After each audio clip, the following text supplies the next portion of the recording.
Hello everybody, how's it going? And welcome back to the kill shit. No, let's start Oh again. god! Oh my god! Only been a couple Unfucking episodes in, already fucks it. Jesus Christ. Let's try this again, hold on. Jesus Christ. Hello everybody, how's it going? And welcome back to the As Always podcast, episode 118. I'm one of your hosts, James, and I'm joined, as always, by Tyler. As always, how's it going, my friend? It's pretty good, how you doing? I'm doing good. I'm doing very That's good. good. Happy to be here, as always. Good, that's good. I'd be upset if you weren't happy to be here. Yeah, that's true. Maybe one day. Anyway, today we're joined by a guest today. Is it our first guest of the year? Or No, we had Brett on the first episode. No, in that case, don't worry about it. It's just another guest. We're joined by Georgia LongEaredFox, another one of the four pillars today. How's it going? I'm doing fucking great. I don't think I've Good. actually been on the As Always podcast, have I? No, you haven't. You No, haven't. No, this is the first year of the As Always podcast. I mean, Mm-hmm. the As Always podcast is just Kill Connor Club. Yeah. It's the same show with like the numbers are the same. It's just like what was Kill Connor Club? It was the official As Always podcast. Mm. But just with a Yeah, As stupid Always name. is main show. So it's just, you know, if we're not called Kill Connor Club, what are we?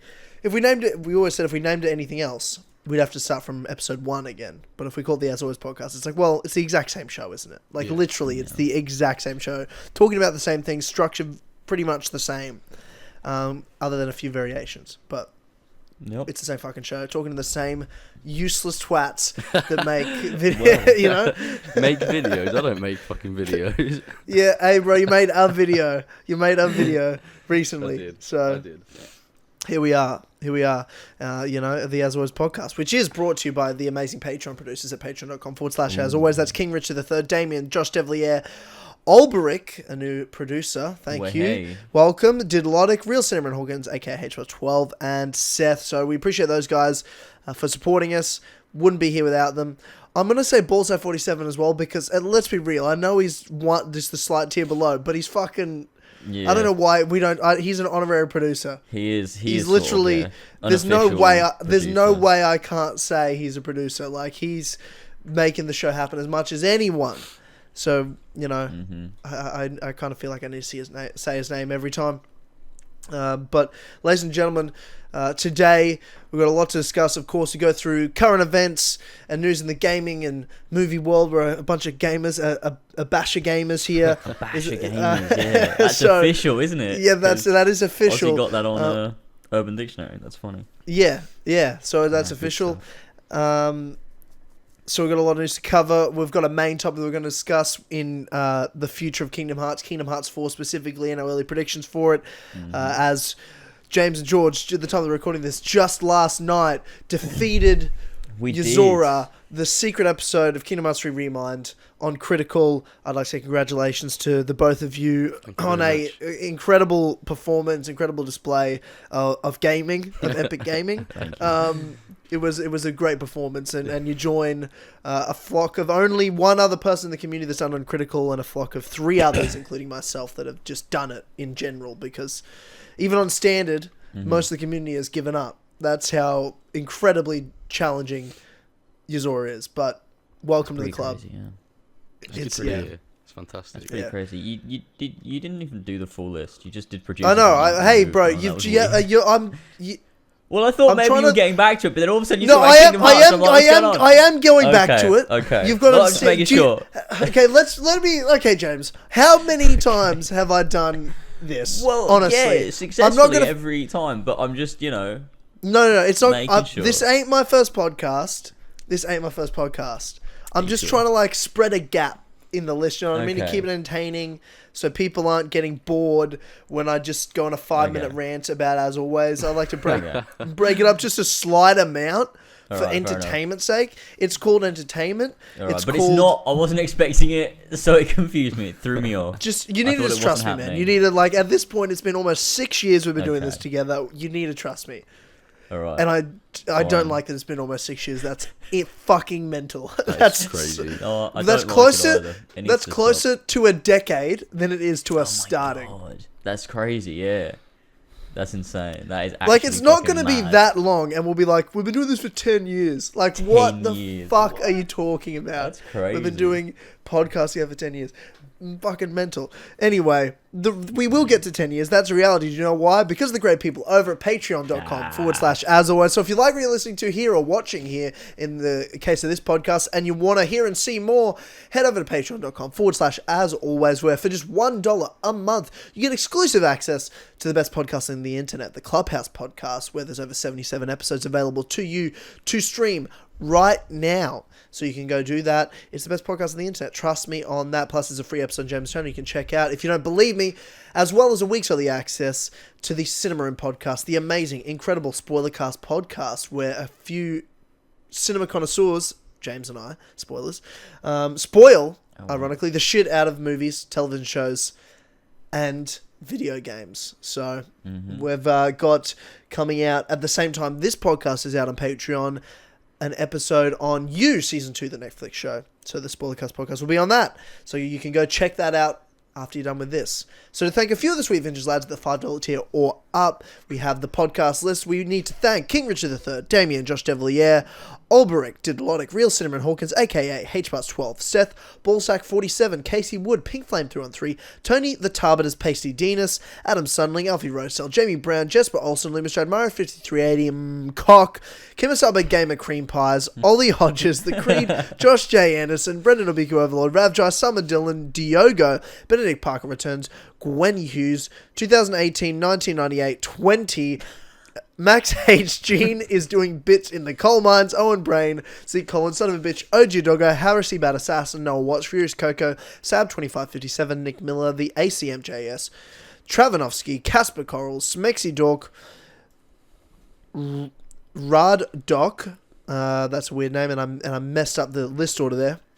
Lewis Kassassin, S. Jaws, Emil Catborg, Joshua Mora, Walshy, Ginkgo Swag, Malha is Chunky Boy, Master Bash, Ashton is on Team T-Bone, Conversations is objectively, I'm not going to say that name, you're going to have to change it, I don't care how much money you pay me, I'm not saying that, Joe the Sexy Boy Smith, Joe aka Founders Scarab, Evan Brown, Iron Rod, Luca, Alfie Rodbert, Brian Ford, That's How It Be Sometimes, Fishy, Ben Fryer, T-Man or Travis, Billy the Team Titan, Mike Captain Robinson, and Baby Boy. Thanks, just we've just helping power this podcast. Why is that list getting so long? That was insane. It's a new month. It's a new month. That was crazy. So a new month, a new list. As always, is growing. The goal for March, ladies and gentlemen, is 200 patrons. We're just 2 away from 190. Easily can smash 200 by the end of March. That's our March goal. 200 patrons. We're crossing the threshold. That gives us 9 months to hit our 2020 goal of 300 patrons on patreon.com/as always. It's $1, guys. It's one small dollar. $1. And you get so much content. Literally, we had Patreon sending us emails to get rid of our $1 tier. They're like, you can make more money, get rid of the $1 tier. They literally were telling us to get rid of the $1 tier. And we're like, no. We are giving our content for $1. That's how much we care about the people. It's worth way more than that. Patreon thinks our content is a steal for you, to the point they're telling us, Tyler, James, you need to get rid of that and raise the money. And we're like, fuck off. We care more about the people. So just $1 a month. Yep. We're not getting rid of that. It's $1. That's it. And you will always get access to the Clubhouse podcast forever. So, and there's so many episodes. There's almost 100 episodes to binge. Yeah, I know. That's the best podcast on the internet, James. It really is. It truly. I want George to be on it at some point this year because I need him to experience the greatest podcast of all time because he's never done it before. Clubhouse podcast. So. Yeah, I haven't never been on it ever. Which is crazy. Have you listened to it? Have you even listened to it? Bits and pieces. Very old episodes. You have no idea what you're in for. If you listen to one now, you'll fucking shit your pants, man. Like, it's tremendous. It's the best shit you're going to hear. I have a distinct memory of listening to one of the Clubhouse podcasts while trying to 100% Assassin's Creed Unity, but that's like the only fucking memory I have of it.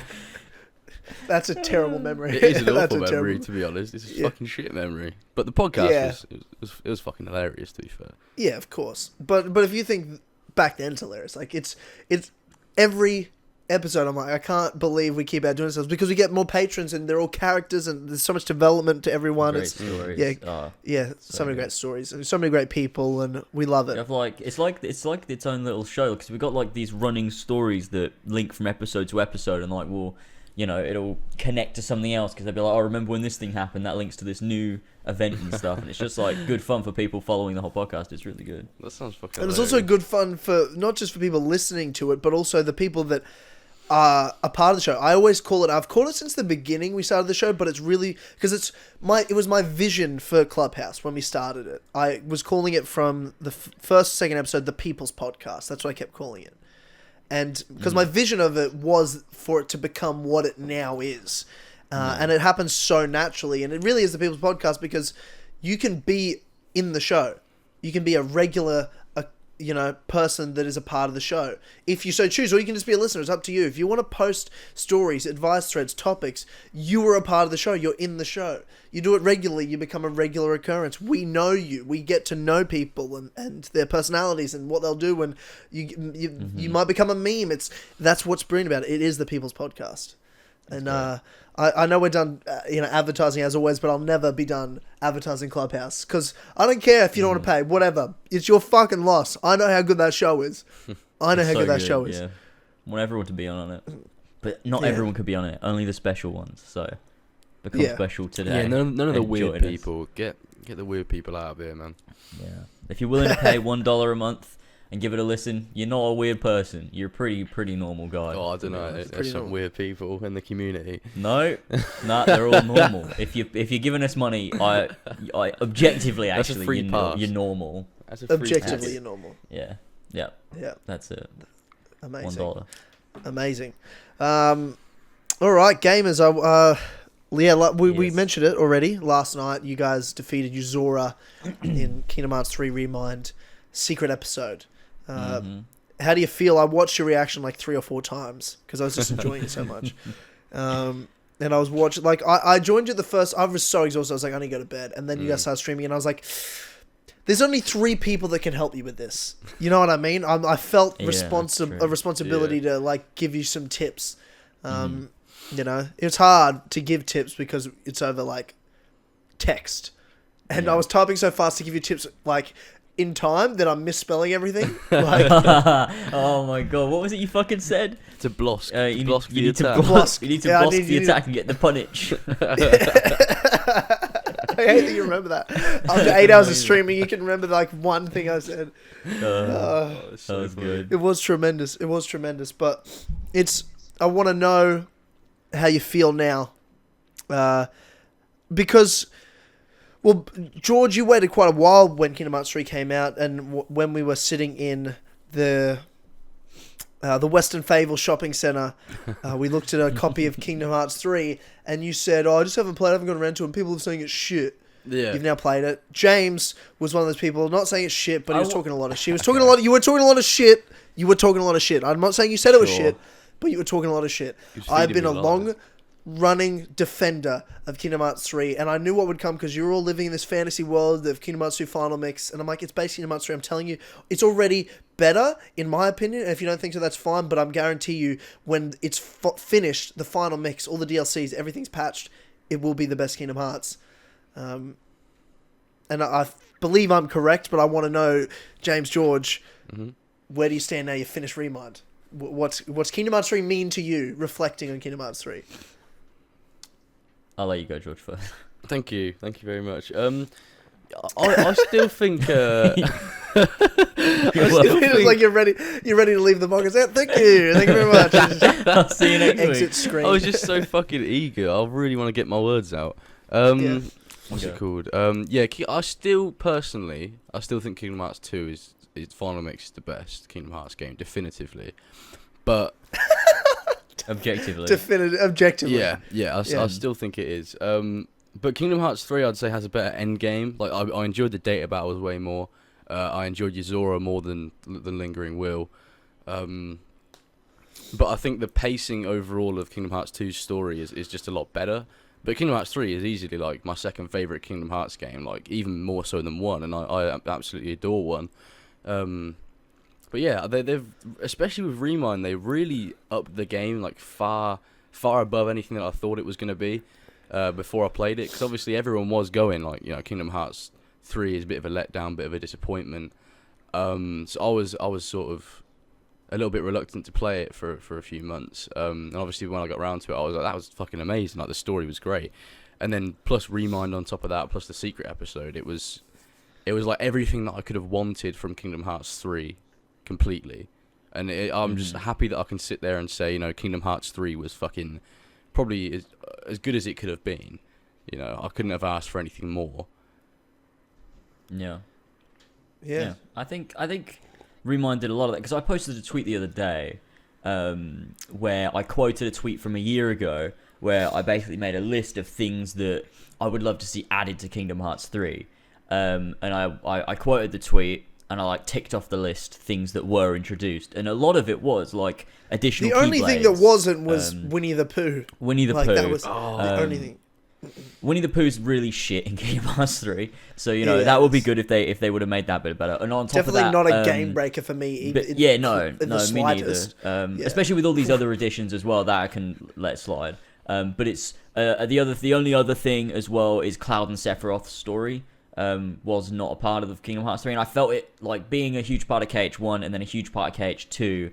It felt missing that wasn't concluded, or at least followed up in some way in Kingdom Hearts 3. With that, and I like that the Final Fantasy characters even made an appearance in ReMind. That was nice. I mean, Cloud wasn't there, and that wasn't a part of it, but it was nice they were even included in ReMind. There must be a reason why they weren't in the main game. Maybe there was just way too much to do. But that would have been nice, but everything else pretty much was added. Like, we got critical mode, we got data battles, we got additional keyblades, additional like story points and everything. They revamped the combat to what you wanted. Oh my god, the fucking combat fixes and everything. Good. The new combos, the being able to cancel out. Oh my god, it was fantastic. The additions they made with the combos and everything. It's like an entirely different game.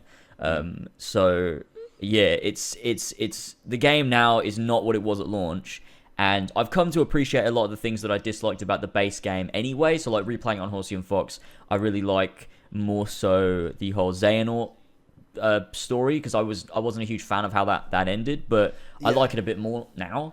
I still, I'm not 100% on it, but I like it a lot more. And there's all these other elements that I think is a little bit better, like the structuring I don't hate as much. Although, my only main issue really for the base game at this point is the weird structuring of how they do it. So like you go through all the Disney worlds, and then you have this big chunk of just ending, whereas in like KH1 and KH2 it's sort of split up. So like you do some Disney worlds, you get some Kingdom Hearts stuff, you do more Disney worlds, more Kingdom Hearts stuff, and then you do the ending. They did try to put Kingdom Hearts things in it, right? Like every Disney world had a organization member, right? But it just wasn't quite enough. Same. Well, I think the reason it wasn't the same is because it paled in comparison, because to be fair, the end of Kingdom Hearts 3, the last 6 hours of Kingdom Hearts 3 is more story than the end of any Kingdom Hearts game by probably 10 times. Yeah, that's true. Like, it is just so much story to wrap up. It's and looking back, it's a bit hard to have wrapped up any of the stories at any other point of the game. I mean, light spoilers. I'll tread around this lightly because we're going to do a spoiler cast on this. But Aqua's bit, you maybe could have done earlier. You know what I mean? Like, let's say the halfway point, but at the same time, I don't know. Like, when else could you have done it? All kind of had to happen at the end. That's what it's building towards, so. Yeah. It would have, but what would have been good, though, is like, I mean, you could do that Aqua bit in the middle, and then... I just don't know what you could have done when I think about it. They can't wake Ven because Sora's still got to find the power awakening. But then also, like, someone said this yesterday, I think it was Jamie said it on Horsey and Fox, is that there's... the reason for visiting the Disney worlds in KH3 doesn't feel as compelling in terms of the main story. It feels I'd agree with that. I'd agree with that. Because the Disney worlds themselves are the best they've ever been, but the motivation for being there isn't as compelling and engaging as it is in KH1 and KH2. It feels like you're just going there because it's Kingdom Hearts and you've got to go there. And it's it's those things that let it down, but like at the end of the day, they're all small things. They're almost nitpicks in a way, where this game is still a brilliant, fantastic game. We said this yesterday on Horsey and Fox, is that Kingdom Hearts has never gone wrong. Like, they always deliver and they always get it right.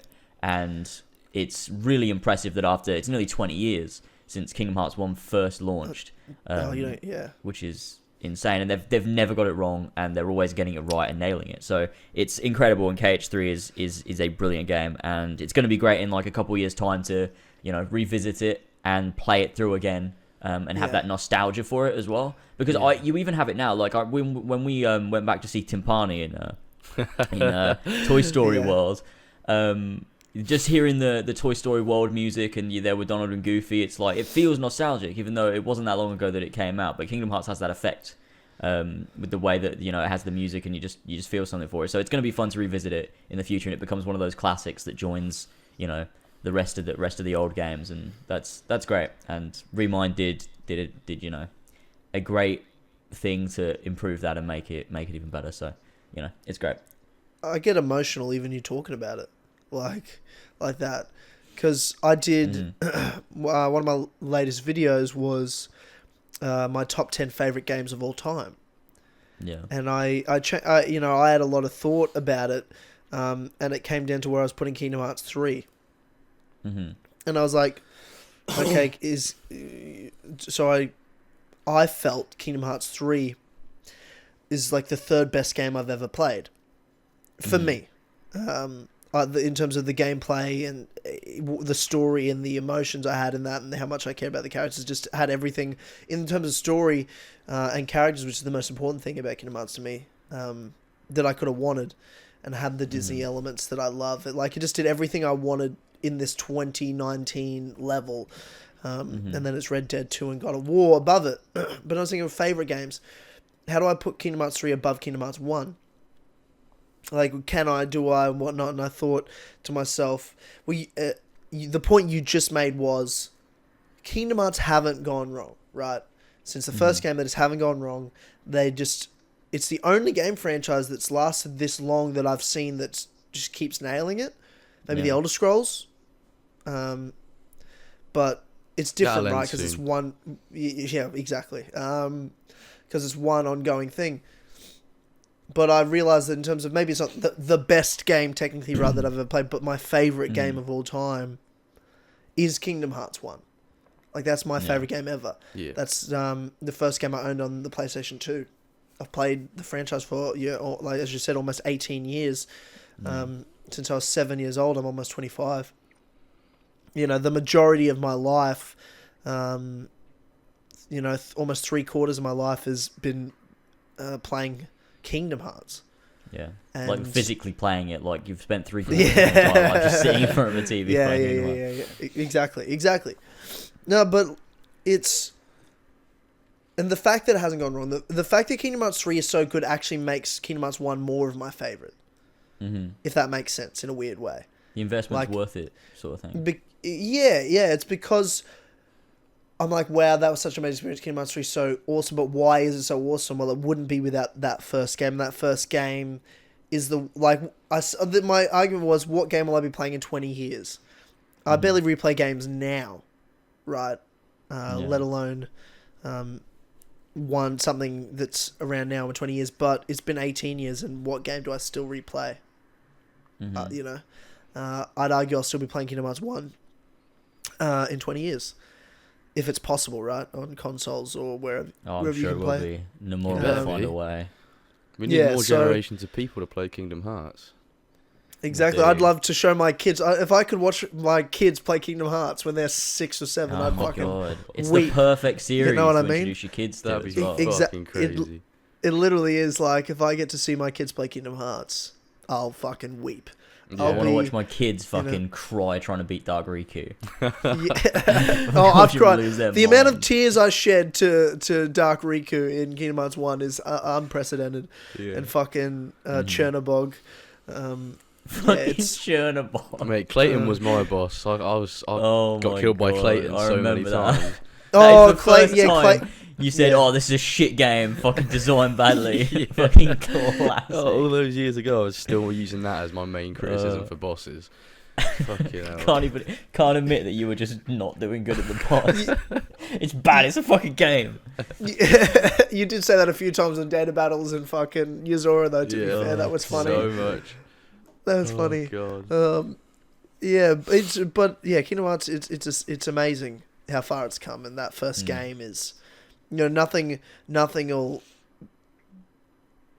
To have memories now and back then as a child when I visit, Deep Jungle, or when I hear the Hercules music, or when I hear Hollow Bastion's music, like you gotta understand that's it's there's nothing like it in my life. I don't have anything like that in my life that's lasted that long that means that much. Lord of the Rings comes close, right? Like if not at equal level, but I don't know. Like Kingdom Hearts is still a thing now, still going. Yeah, it's still going. Because Lord of the Rings was a trilogy as a child, and it still means that then. But this is a thing that I'm still invested in. I still want to know what happens next. I can't wait for the next thing. That's so weird, isn't it? That it's been that long. Yeah, it's crazy. Of wanting to know like the next installment, and we're still you're still at a point where you're like, oh, I wonder what happens next in Kingdom Hearts. Yeah. Like, it's pretty crazy to be invested for a thing for that long and for it to still be good. It's not. And it's always not been something. Always been one of my favorite things. Always been one of my favorite things. Yeah, it is. It is. Other than ReMind though, what games are you guys playing at the moment? Fucking hell. Pretty much nothing. Odyssey on stream. Oh, that's what? Okay, why the fuck are you doing that first? I don't remember. Actually, the reason why, I remember one of the main reasons why, is because obviously I was doing Origins. Hashtag Team Dynamite, by the way, obviously. Yeah, everyone just go support Tyler's fucking team, and already given up.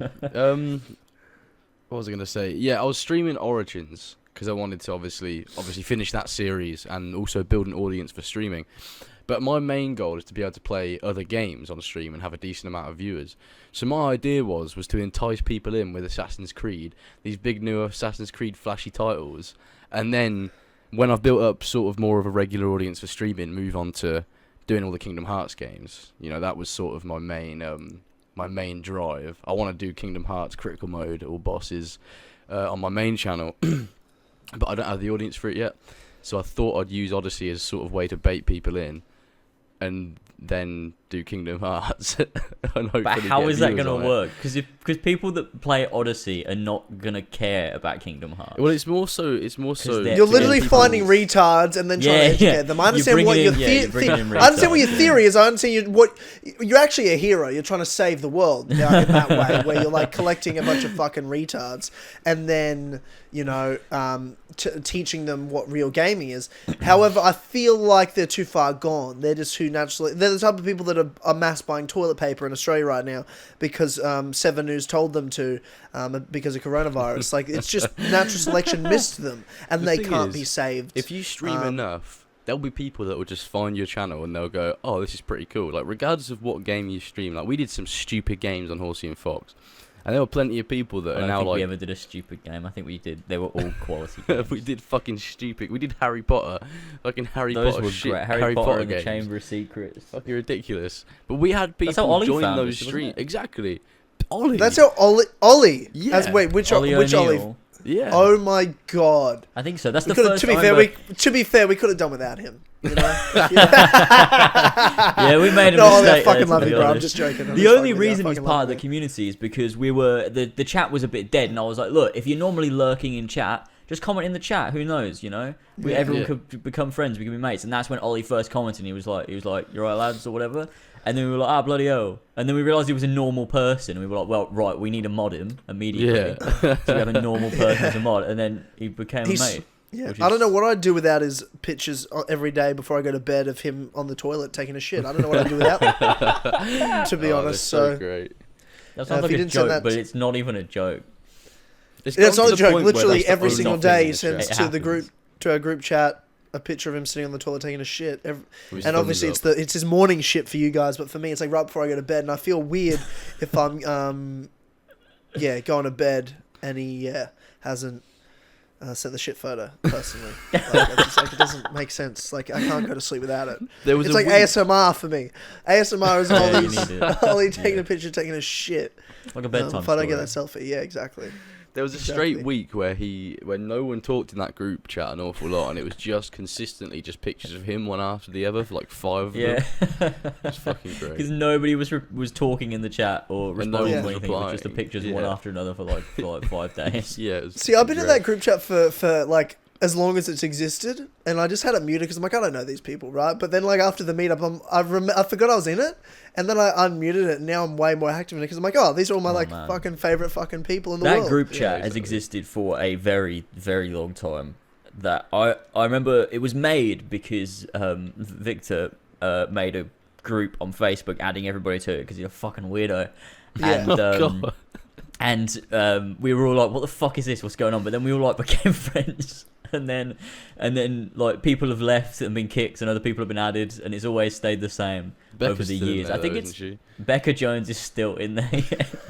Who the fuck is that? It's one of my friends. I don't know why she's in the group, to be honest. I don't remember why she got added. I'm gonna have to look at this. I think her nickname is still Heartless though, because when we did the Kingdom Hearts themed nicknames. I love that there's themes every once in a while. That's fun. That's great. Ollie just goes in and goes, new theme, lads. Oh no, she's Cypher Diaz. She comes in every so often and like she'll read the messages or she'll say something. Oh god, it's so funny. It's so funny. She's like a fucking... Cypher Diaz. Who in the world is this? Who in the world is this? This is not a real person. This is like she's someone that I met. I don't remember quite. Is this your side girlfriend? No, I spoke to her on Twitter back in like, I remember what it was, like 2013. I remember just like seeing a tweet and I replied to it. I don't know, I just started talking to her and we just became friends. Like she lives in fucking in California. She's a bit of a fucking dumb bitch, but my god, you know, I don't really speak to her that much Becca, these days. We don't mean that. I don't mean that. You're very intelligent. Becca is a big fan of the As Always podcast. She's always listening to it. She is always listening to it. Especially because I'm on it this episode. She's going to want to listen to it. She is. She's going to be like, bloody hell. George is on now. She's pretty hot. I'm looking at her Facebook. She's pretty hot. What the fuck? How did I not know about this? How has nobody told me? Does she have a boyfriend? She does have a boyfriend. Yeah, I don't care. What the fuck's that something? It's charted territory. Yeah, what the fuck? I'm shocked. As Ollie surely tried to get on the tune of that, right? I don't believe so. Nobody talks to her. Why is she in the group chat? It's so bizarre. I don't remember why. There was so bizarre. I don't know. I think. No, I don't remember. I really don't. You just started talking to this hot girl. You're trying to make your side piece randomly on Twitter, and now she's. It was 2013.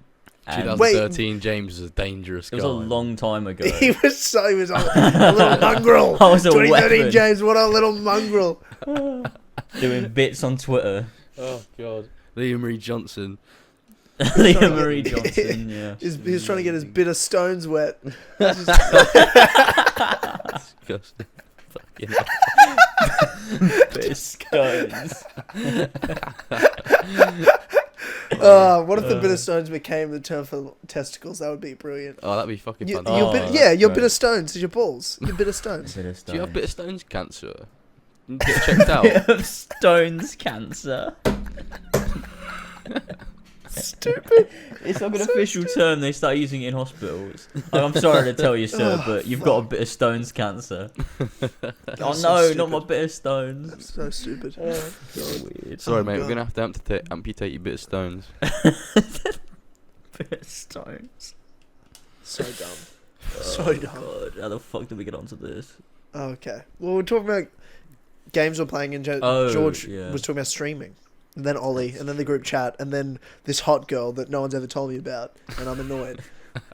You know, that's really pissed me off, guys. That really grinds my gears. It really does.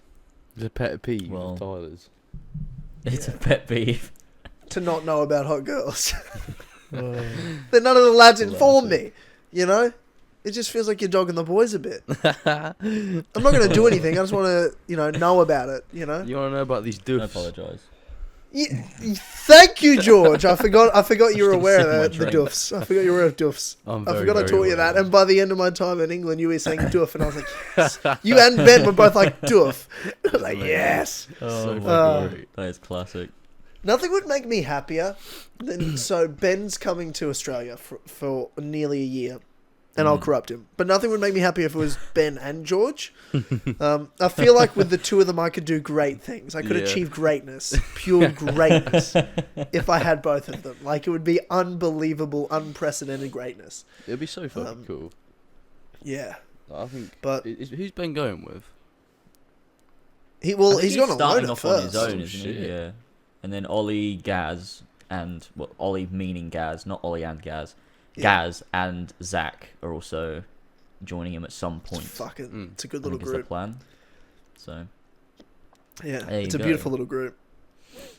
Yeah, the Australian gamers. That's gonna be weird. I can't wait. I can't wait till they're here. I can't fucking wait because it'll feel like then the odds have been evened. You know, yeah, like true. I'm the only one in Australia. Everyone is in the UK other than Becca Jones. Yeah, one of the lads. She was in the UK for a bit, I think. I remember. She lived in Liverpool for a bit, for like a couple of months. You would know. That's why would you want to live in Liverpool? What a shit place. She was there to study, I think. Why are we talking about this random girl? This fucking weird. Because she's hot, James. Because she's hot. The only reason you ever talk about women. Happy International Women's Day, ladies and gentlemen. I'm joking, obviously. Not happy International Women's Day, man. It's not I'm happy because we're enjoying some peace and quiet. Isn't it weird? I was thinking about this the other day, right? Isn't it weird that all the shit that happened with Colin actually came from that fucking dumb tweet? Yeah. Like when it was dumb at the time, but when you even look back on it now, you're like, that is even more dumb.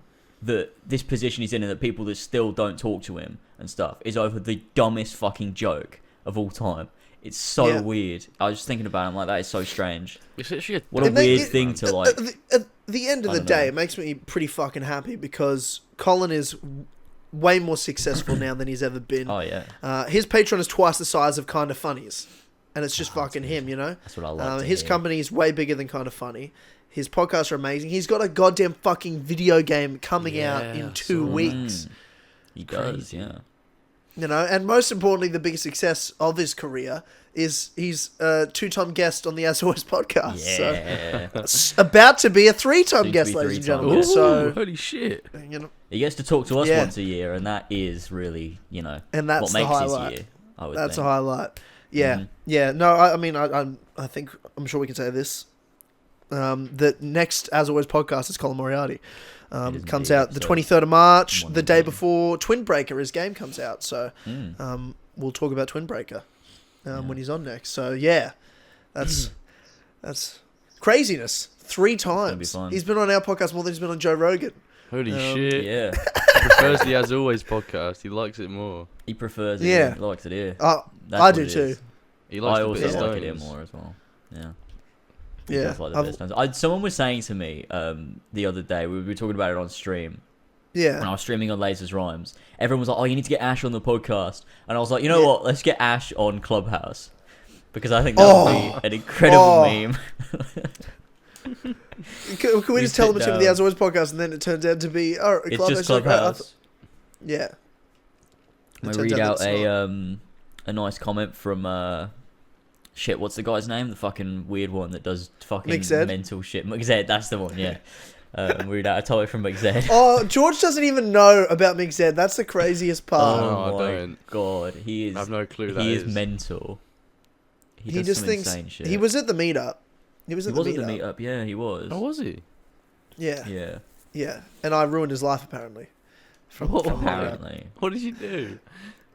Well, he went and did like a terrible thing. It was just super nasty and mean to a girl or something. I forget. No. And then he just did something dumb, and I was like, I can't believe. Like, we're all just like, why would you do that? That's so dumb.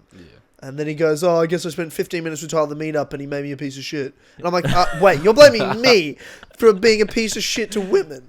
I just joke about it. I'm not really. I spoke to Tyler for 15 minutes at the meetup and he made me a piece of shit. That's the best fucking thing I've ever Or something like that. Or something along those lines. And I was like, God. I remember I was reading the post to Jared before the podcast and Jared was getting so angry.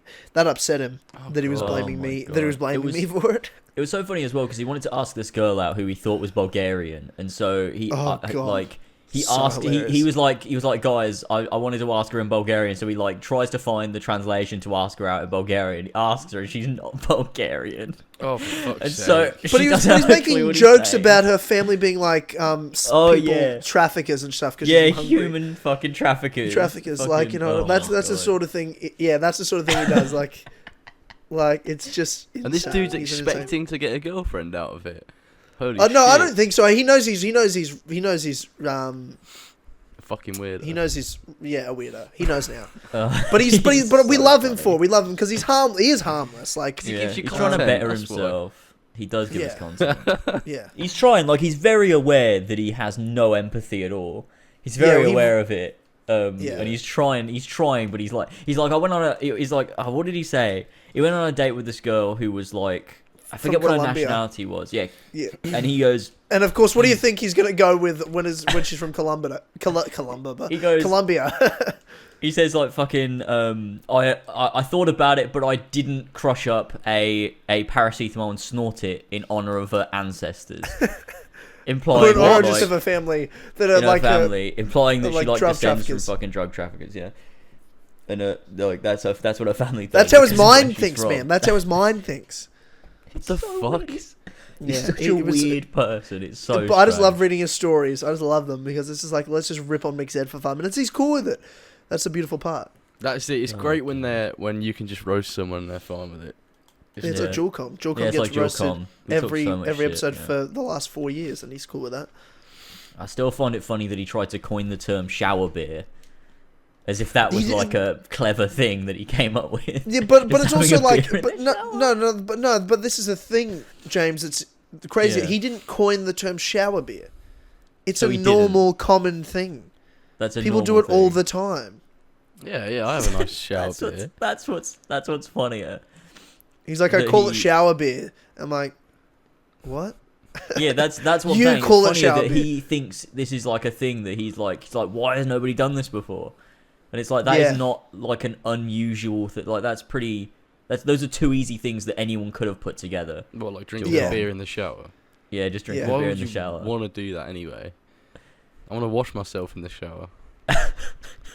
Well, I don't know. I can't say I want to do it, but I've had shower beers before. Is it nice? A nice shower beer. Would you say it's it's fine. I mean, it's more of like, I tell you when I've had shower beers.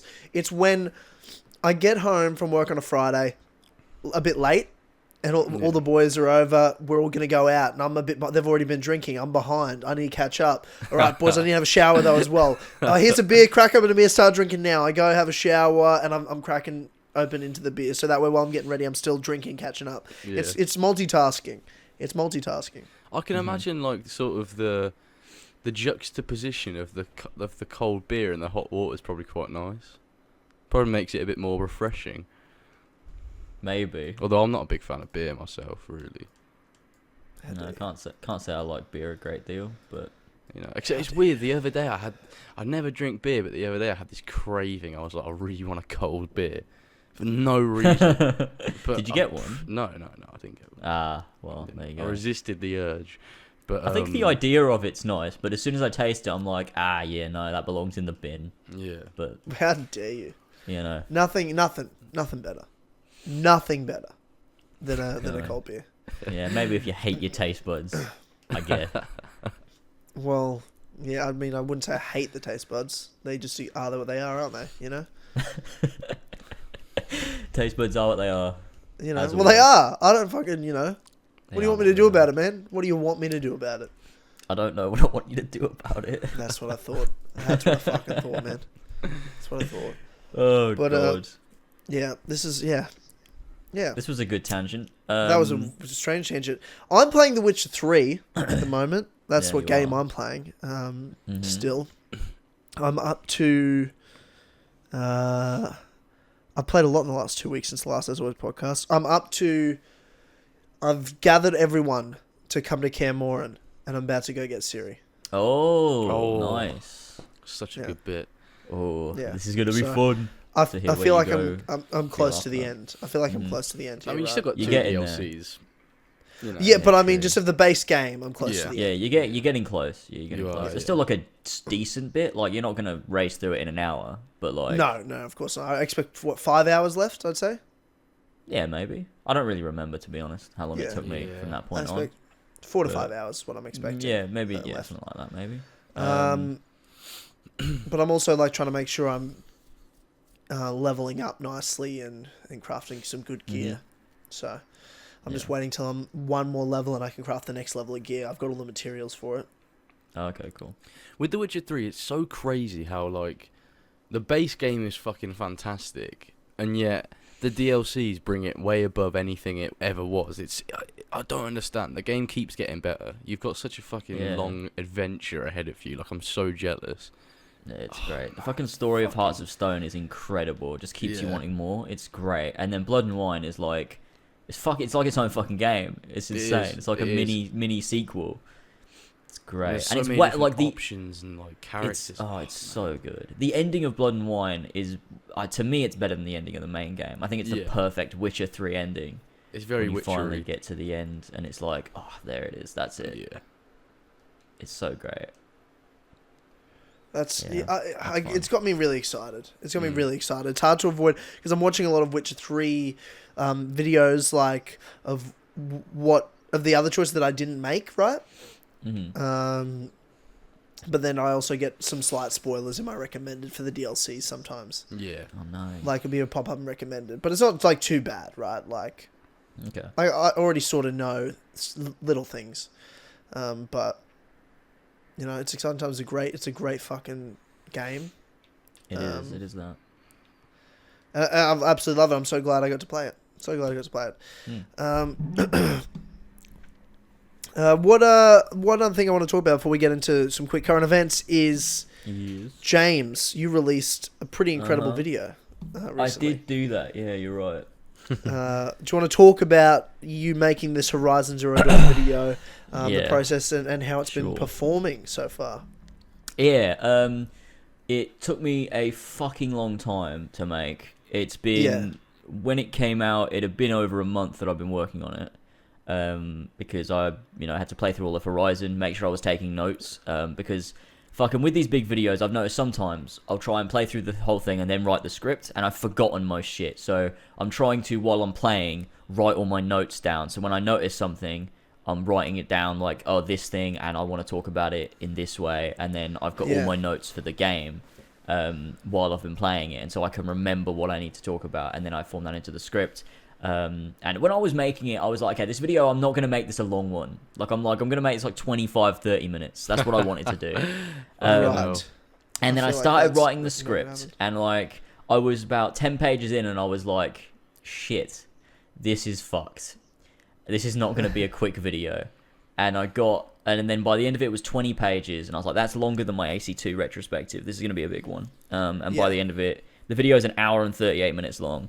And a lot of that is because I like with these to let the game speak for itself as well. So like, because the whole feel of these videos when I do like a single game retrospective is to take a deep dive back into the experience, and I like it to feel like a condensed experience of the whole game. So I will have the cutscenes, important cutscenes in place. I'll explain points, also like analyze the way the narrative works as well, at the same time as then in between all of these story points, splitting it up with gameplay like bits. So I'll talk about how the combat works, I'll talk about the quest, I'll talk about my own experience, like what I decided to do at specific points, little things I noticed here and there, and I'll throw those in between the story points. So it just flows like this experience from start to finish of the game, of me actually just playing it, but you get to see the whole feature journey. length movie, man. It's insane.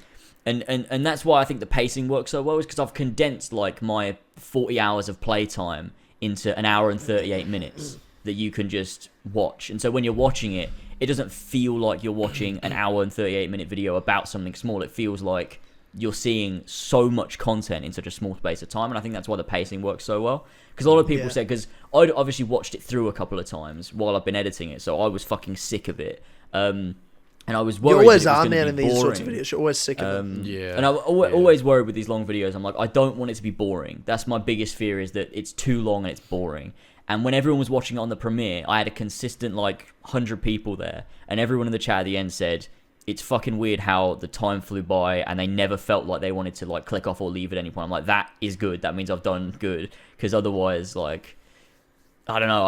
I would hate for a video that I made to just be long and fucking boring and rambly. So I'm glad that the pacing was where I wanted it to be. And I'm very happy with it. It's so far, views are doing fine. They're not doing bad, but they're not it hasn't blown up yet. But I do you feel feel it's one of those ones where I think so. I think I've just got to give it a bit of time and wait. And especially when the sequel gets announced. Yeah, for sure. Because it's that sort of quality that I feel like anything of that quality will always, man, blow up at some point. It might not happen straight away. I knew my real history of the Assassins. I'm like, I know this is going to get views. I fucking know it'll get views. And it's literally it's stayed at a linear view cycle. It hasn't dropped in views at all since I first released it. It got 10,000 views in the first week. It got 10,000 views in the second week. And it's, tracking up the same for the third week or close to it anyway. So if you put effort in and you know it's a great video, the views just come at this point, I feel. Yeah, I hope so. You know what'll work. You know what'll work. I know what'll work. George knows what'll work. With the Batman video, it was on about 5,000 views. Then it took probably about 8 or 9 days to hit 10k. And it was just slowly sort of going up, and then all of a sudden it just shot up out of nowhere. So you just got to wait sometimes. And it's like with my Fable video, it was 6 months before it did anything.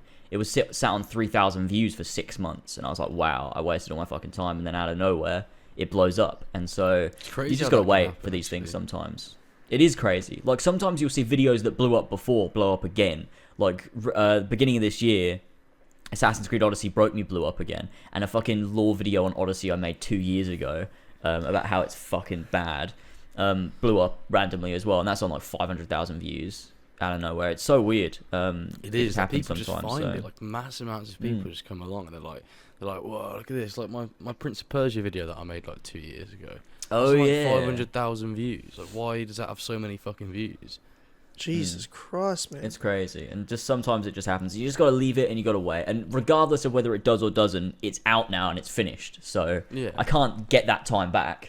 It's not like I can sit here being like, wow, I wasted my fucking time. I didn't, because I made a really good video that I'm proud of. And the people that have watched enjoy. So, You learn more about your own editing process every time you make a video. You want to become more efficient every time you make one. You go, I could have done that quicker, I could have done this in a better way, and you make sure to implement that next time.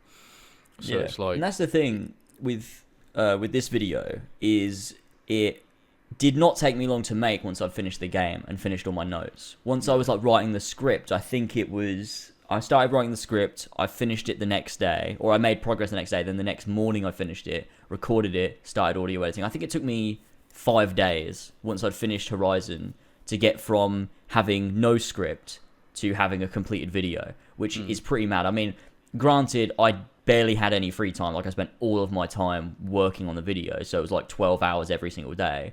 But it did not take me long to do, whereas before, my Fable video, that took me ages of editing and work, because I wasn't used to working on a video that big. But at this point, I'm so used to it that I made an hour 38-minute video in 5 days after finishing the game. So it's when I make smaller videos now, it should be a much quicker process as well, because I'm so used to it. So it's only going to be beneficial. Yeah, for me, it's absolutely. The script that takes far too long. So long. It's the longest part. It does, yeah. It feels like it takes fucking... Especially to get going as well. You're just I need... And sometimes, when you're writing a script, you feel like you're just talking shit. Yeah, and I'm do. This is terrible. I need to stop. Why am I just rambling on? But I've found as well that if you read it back, you're like, oh no, that's actually good. A lot of the time, I'll read it back and I'm like, okay, that wasn't bad. I thought it was bad, but it's not. It's the hardest thing to be motivated to do, is the script writing process. 100%. Because sometimes I get it's so daunting starting. Once I start, I'm fine, but just even starting, I'm like, oh, I need to make this video, and then I'm like, I'll get to the script. I'll just do a bit of extra research. I'll do this or that. the truth videos have always been that way, especially now where it's real history. But now there's also way less footage because I'm like, I don't want to show game footage because there's other people that have done real history videos and they got decent research. But then I watch the videos and it's just footage from Assassin's Creed 1 that has no real context what they're talking about. Yeah. It's just something to watch. Whereas you watch my fucking video and I'll find like royalty free, like someone walking real in the life, sand. real life footage. Yeah, sand walking, like just real video to try to visually represent what I'm talking about, like properly. Even if it's just text on screen, have it actually be what I'm talking about, so you can take that's how you take it in better. I think the best channel on YouTube is Real Life Lore. I look at that channel and I'm like, great. That's my inspiration for the quality of content I want to make. I don't think I have the skills to do that yet. But that's what I'll always like look up to. You're always going to be chasing a goal, and making videos of that quality is what I want. But yeah, run the scripts, that hard part always, and doing the research and things like that. But once you've recorded it, it's just like the fun begins. Of like really, amazing. You see it coming together rather than you're like, oh, this is great. When you're writing a script, you're forcing it in some ways. You're creating it into existence. Before it exists, and then once you've recorded the audio for it, it's like now you can see it rather than your mind. You're now like you throw all this footage on a timeline, and then you just slowly crunch it down and sculpt it into this nice form that you want it to be at. Yeah, it's good fun when you finally get to that editing part. It's my favorite part. Editing is so fun. Like, even recording the audio for the script is fun, but like getting down to the editing is like, I don't have to fucking talk. I don't have to think about writing a script. I just have to let my brain just do what it does. That's already been done. Yeah. It's all second nature. You just have to work on it. It's like you got a lump of clay and you're just molding it into your nice fine pottery. And when you're rendering it, you're throwing it in the clay oven, the blast furnace, or whatever. That's hilarious. You're watching it complete. And sometimes it'll explode and break, and you have to start all over again. That's true. But yeah, it's good, and I hope this video does do well, because it would be good to do that. Obviously, you always want to get views, but I hope it doesn't, regardless. But that's just me. That's thank you, I guess. But it's really out of my hands at this point. Once it's out there, it'll get there. I think it will. I think it will as well. Hope so. It's essentially Horizon Zero Dawn, the ultimate critique. It is. This game did something incredible. Just wow. Wow, just wow. I should have just fucking done that. Like, I had a picture of Aloy, and then next to it just had a big 3D text that says "just wow." That would have got views. Oh god. Yeah. The sad part is it would have. Not a well-crafted thumbnale, that looks like a nice piece of art. Just big red text. Go in Cinema 4D and just fuck around. Make some shit 3D text. We take Ubisoft for granted. We fucking don't. They're shit. They're fucking shit. A sad goodbye to Assassin's Creed Odyssey. Oh god. A painful goodbye. Is when Layla fucking says, "Oh, I gotta say goodbye to some friends first. I gotta say goodbye to my friends." Once she's also, the corpse of her mate is in the background that she's murdered in that scene as well. Oh, happy. I love Odyssey. So do I. What we got? What's next? What else we got to talk about? I wanted to ask you, James, about Final Fantasy VII. The demo's come out. I haven't played it. George, have you played the Final Fantasy VII remake? I haven't played it. No, sorry. No. James has played it though, so I want to hear about it. I've never even played a Final Fantasy game. Like, pitch it to me. Is it good? Do I want to play the demo? It is fucking great. It's a great game so far from what I've played in the demo. I played Final Fantasy 15. That was I've played Final Fantasy games before. Like, I've played demos back on the PS2, but I was never really into them because they were turn-based. That wasn't for me. But also being a fucking kid, turn-based is like, oh, that's fucking shit. I want to hit things with a sword. So I'm sure I'd be into turn-based now.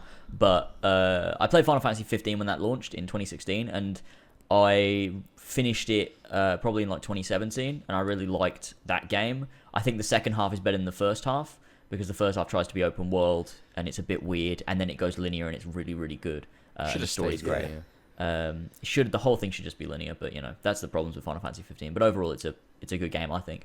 Final Fantasy 7 is the fan favorite Final Fantasy, so that was interesting going into this demo. And the demo, I think, is the first hour of the game, and off the bat, like, it looks fucking gorgeous. The opening cutscene is fantastic and drops you straight into it. Like, I've seen the original opening cutscene for Final Fantasy 7, and seeing it in this new engine, like completely reimagined, it's incredible how you can see it's the intro from Final Fantasy 7, but it's like new and reinvented and modern, and it's insane how good it looks. The soundtrack is beautiful, like, classic Square Enix RPGs, Final Fantasy, Kingdom Hearts type stuff. Sounds really, really great.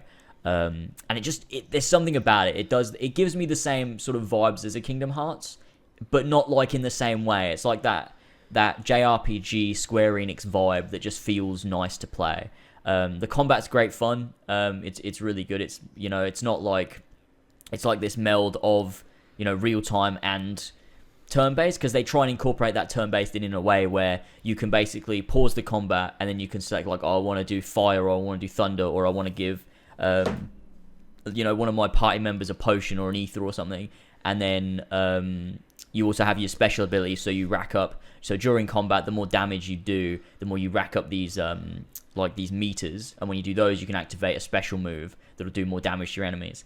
And they're really useful in boss battles. So like, there's one boss battle in the demo, which is against this like tank thing, scorpion thing, and that's really fun. It's really fun to play and try and take down. It has like a bunch of phases, and every time you get to a phase, it changes. You got to like dodge these specific attacks and block against stuff and try not to die, and manage your items and stuff, and that's just really fun. And on top of that, like, I like the characters so far, because I mean, like, I've never played the original Final Fantasy. I've just seen bits here and there, so I like the character so far. Cloud's really cool, and the story seems. And it's really funny that you already know, even though you've never played the game. It's cool. You know Cloud. Mm-hmm. Mm. Isn't Aerith? It's funny. Final Fantasy. Aerith is in it, yeah. Aerith is in Final Fantasy 7. Crazy. Crazy.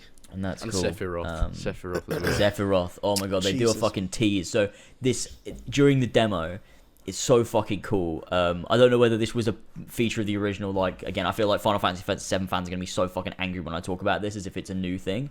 They're like, you didn't fucking play the original. But in the demo, there's these moments where Cloud will like freeze, and it's like he's like, something's fucking with him, like a fucking PTSD. And then towards the end of the demo, he freezes, and then he looks to the right, and you just see this feather float and land on the ground. It's like, oh shit, that's like so cool. Sephiroth, like foreshadowing and stuff, and that's really fucking cool.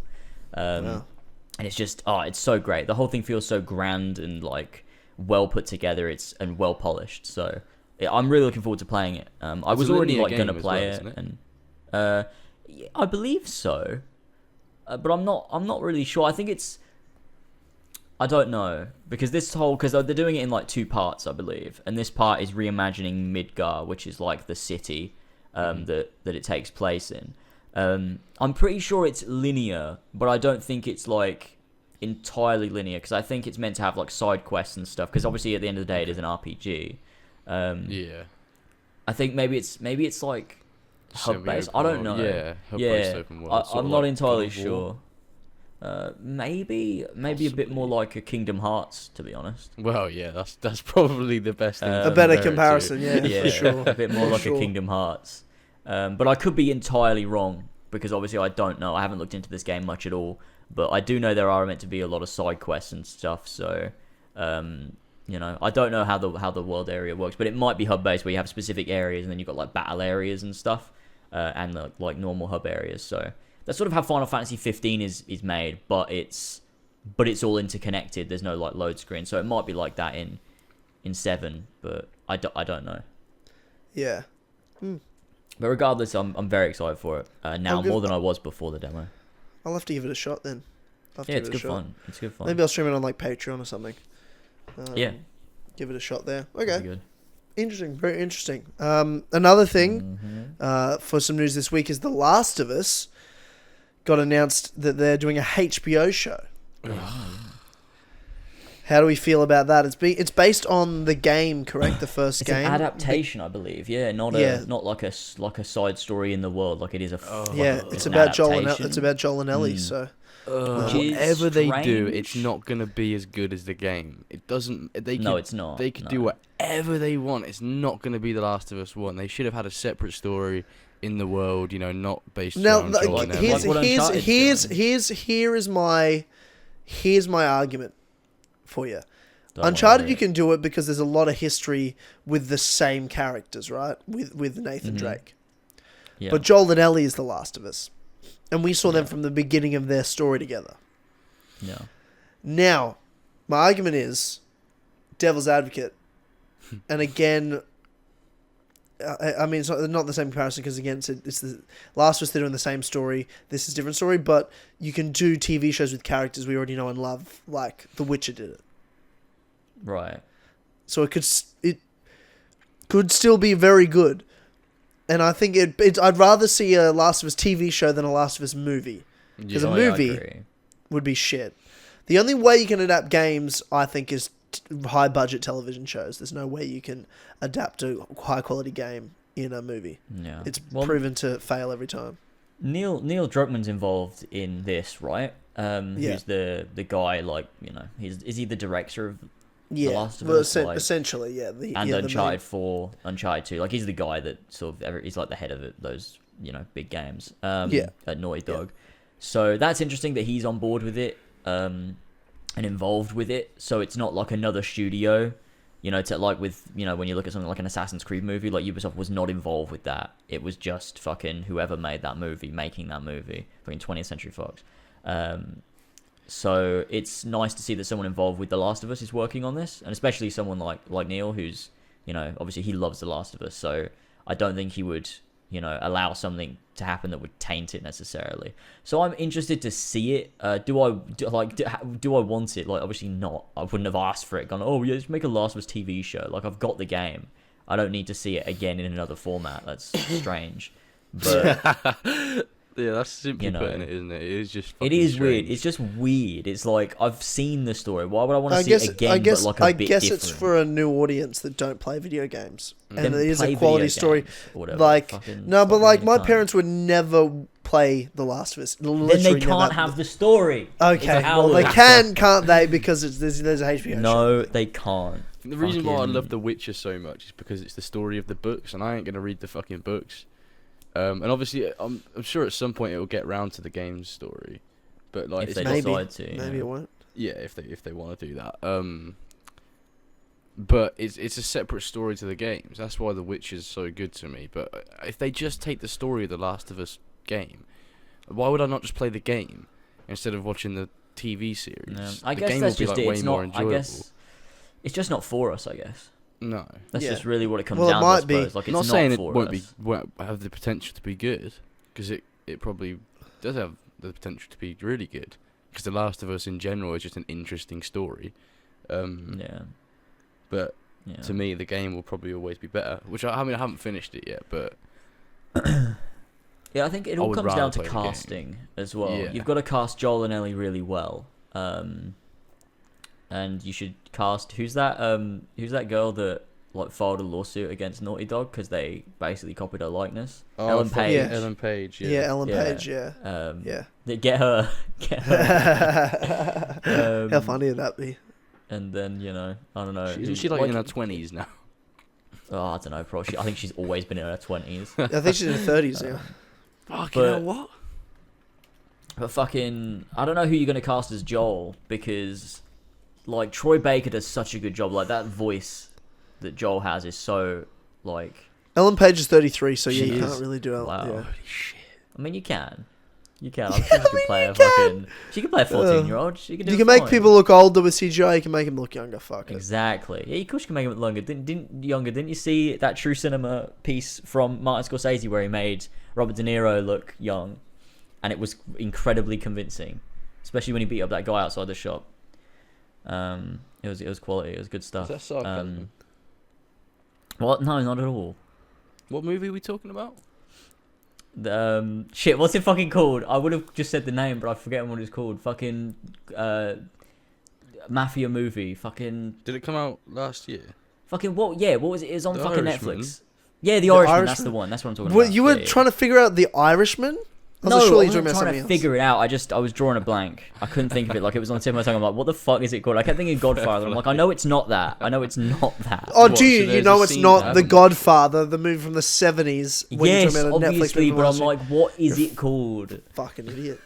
So there's a scene where Robert De Niro is trying to punch someone's head in. He's too old to beating do up it. someone outside a shop, and he looks like an 80-year-old man. It literally, it's tough. beating It's tough someone to up, but watch. like he's meant to be like 30 Why because did like Yeah. they've Cast CGI'd him. an old man to play a young character? That seems Because he wants, Because because he it's just wants Robert to hang out with his De Niro. friends. He just wants to hang out with his mates. It's Martin Scorsese. He just wants to make movies with his friends. He loves making movies Yeah. with De Niro. Yeah. So he just Robert do De it forever. Niro, He Al does. I know he Pacino, does. and the guy from Home Alone. And DiCaprio. Did you just call yeah. Joe Pesci the guy from Home Alone? How fucking dare you? Yeah, he's the How Robert from fucking Home Alone. Oh my god. Oh, God, that's my That's what he's from. That's what he's known for. You make me sick. Yeah. All right, moving on. Yes. Next. Ghost of Tsushima got a fucking release date out of yes. nowhere. Yeah. What the actual fuck happened? We had no idea when this was coming out. You assume it's one of those late in the year, potentially like a cross-platform PS5, PS4 sort of thing. You know, who knows? But then they're like, nah, by the way, it comes out in 3 months, June. Oh my god, that's insane. And they That is dropped a absolutely 3-minute crazy. trailer. Yeah, tell me about how you feel, George. Where's your head at with Ghost of Tsushima? Oh man, it looks so good. I haven't been this excited for a game in fucking like a long time. It just looks so polished and like it's fucking. Wait, is it feudal Japan? It is feudal Japan. Yeah, isn't it? it's feudal Japan. It's feudal Japan during the Mongol invasion.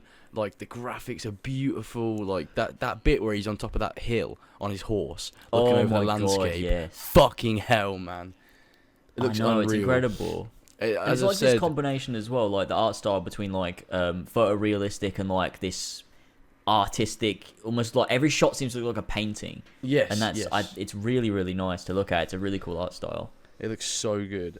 This is gonna be. I think it's gonna push the envelope for open world shit. I think. I really think it is. It's gonna be one of those games, sort of like The Witcher 3. Yeah, I don't think it will. I think it will. Oh, you're a fucking pessimist. Do you want me to tell you why I don't think it will? Okay. It's not that I think it'll be a great game. I truly believe that. I just don't think it'll push the envelope of the other one. And the reason I believe that is we have seen the most we can get out of this generation of consoles. I don't think we're going to see the next level until an exclusive built for PS5, Xbox, whatever it's called, Xbox Fridge. Horizon. Xbox Series X. Yeah. Xbox Horizon Zero Refrigerator. Dawn 2 pushes the envelope for what an open world can be.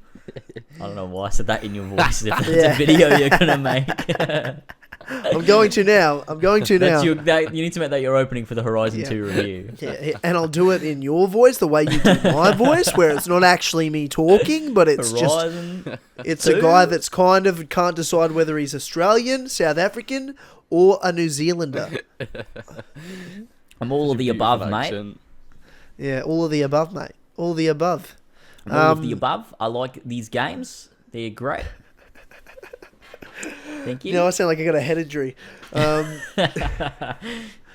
But I think it'll be a really well polished, beautiful game that takes elements that we're probably used to in maybe a little bit of, I'm sure, its own unique direction that we've seen in Horizon and The Witcher 3. But I think it will just be a something that takes what that is and has its own take on it. The same way I feel like Horizon has its completely own take on what The Witcher 3 does. They're both in and of themselves amazing games. I think Ghost of Tsushima will be similar, just maybe a few, 4 or 5 years later in terms of quality. And then it'll have an amazing story, an amazing world to explore, soundtrack, gameplay. There's going to be a lot to love about this game. But in terms of pushing the envelope, in terms of being the next benchmark, I have to see it to believe it, personally. I think with this game, what it's probably going to do pretty well is combine elements of The Witcher and how that game, changed the way that we think of open world games with the quest systems and the open-endedness of everything, that we've seen in Assassin's Creed, in Horizon. I think it'll take that and merge it with the classic elements of more of a immersive type game, like maybe like a Red Dead Redemption or an old school Assassin's Creed, to the point where I think we're gonna have the gameplay elements and that structure of a Witcher type RPG, whilst having the immersion of more of a controlled experience. That's where I feel like they're going with it. Because it looks very immersive and it looks very grounded. It doesn't look like I'd almost like it to. I'd love it to play more like God of popping War up than The Witcher. Personally, I'd like Tsushima to be more of a God of War in terms of it's open world, but it's also not. It's really grounded and story based. I'd prefer that type of game than anything like The Witcher. Personally, sure. I think it's more open than a God of War. It looks like a full open world. I agree. I agree with you that it looks that way. I'm just meaning that's probably what I'd rather see it do. I also don't want like a huge world. To me, the perfect thing to look at is probably like a Horizon. The way that Horizon's so open, but like the world isn't so massive that it's ridiculous, and you have these very distinct areas. And I think we've seen that in Ghost of Tsushima, where you've got these like areas where it looks pretty cold. You've got these areas where it looks like you've got these big fields. You've got areas where it's mountainous. Areas where there's a lot more villages. Certain areas with farmland. You've got these swampy areas and stuff. Areas with like big bamboo forests and everything. And so I think there's very distinct regions of this world that are very different from each other in their appearance, similar to Horizon in that sense. And I think it'll be very dense and packed, and not a massive, huge, like fucking Assassin's Creed open world. I think we're going to be getting more of a focused open world space, which I think will be able to really, really focus and concentrate on those like the moment-to-moment gameplay of things that you can find and discover. So like, as you're riding along, because that's what I love about Horizon is you'll go set out to do one thing and you'll do like 5 other things, and you'll be like, how did I even get here? Like, what is going on? What have I actually been doing? 100%. And that's 100%. what works so well in those sorts of games. And that's what I would love to see in this, is those far more focused, concentrated experiences than these just vast, like you have this massive world but it's full of nothing. And I think they're going to push that. And to me, like, this is what I say on Twitter, this is my radical take, is that this will be my game of the year over The Last of Us Part 2 and over Cyberpunk. I just feel like this game's going to hit what I want out of games more than those two will. I could be completely wrong, because it's a very wild take. I think I'm with you. I mean, I predict Last of Us Part 2 will be mine, but I think my second runner-up would be Ghost of Tsushima before Cyberpunk. I honestly think Cyberpunk will end up being mine, because I just love those types of games too much. Like, sort of like Fallout, sort of Borderlands sort of style. I love a franchise I could do without. Borderlands, Jesus. Fuck off, Borderlands is fuck. And just another mindless shooter that George thinks is good. Yeah. There's more to it, man. I can play it, for hours on end, all night, and not sleep, and just shoot things. It's more than that. I don't think. Okay. Sometimes a character pops up in the corner on a radio and says things, and it's deep. It is funny while I'm shooting things and then fuck off. getting materials. Destiny. You both played Destiny. You can't. Yeah, and I'm not under any illusion that it's any more than a mindless shooter, because that's exactly what Destiny is. I shoot things and I get loot, and that is quite fun. There's more of a story in Destiny 2 than there is in Borderlands. Like, any day of the fucking week. Has a campaign. Borderlands is so fucking boring. Nah, Borderlands 2 is so fun to play. Borderlands 2 is the one I've nothing I'd rather not do than play games with people. Like, oh my god. Really? Do you not like multiplayer? No, fuck no. Not now. This is me in high school. I got an Xbox. And all my friends are like, fuck yeah, come play COD with us, Tyler. And you ask all my friends how many times I was in an Xbox live party with them in high school, 0 times. Because I'm like, shit. I don't want to talk to you. What? Games are not for me to talk to people. The last thing I want to do is talk to people. I want to just more. It's me now more than ever. I at least got into multiplayer at times, through high school and Halo, stuff. Halo, Assassin's Creed, all that. But now, never. I will never play an online game with friends. And if I play an online game, it'll be by myself still. Like, I don't want to play with friends. I don't like playing games with friends. Back in the day when I was like fucking, I don't know how old was I must have been like 14, 15. 16 when I was, at school. That was the most I ever did in terms of games, was playing multiplayer, playing Halo 3 or COD 4 or whatever. That was all I did. I mean, obviously I was so into Assassin's Creed and I love story games and there was time for that.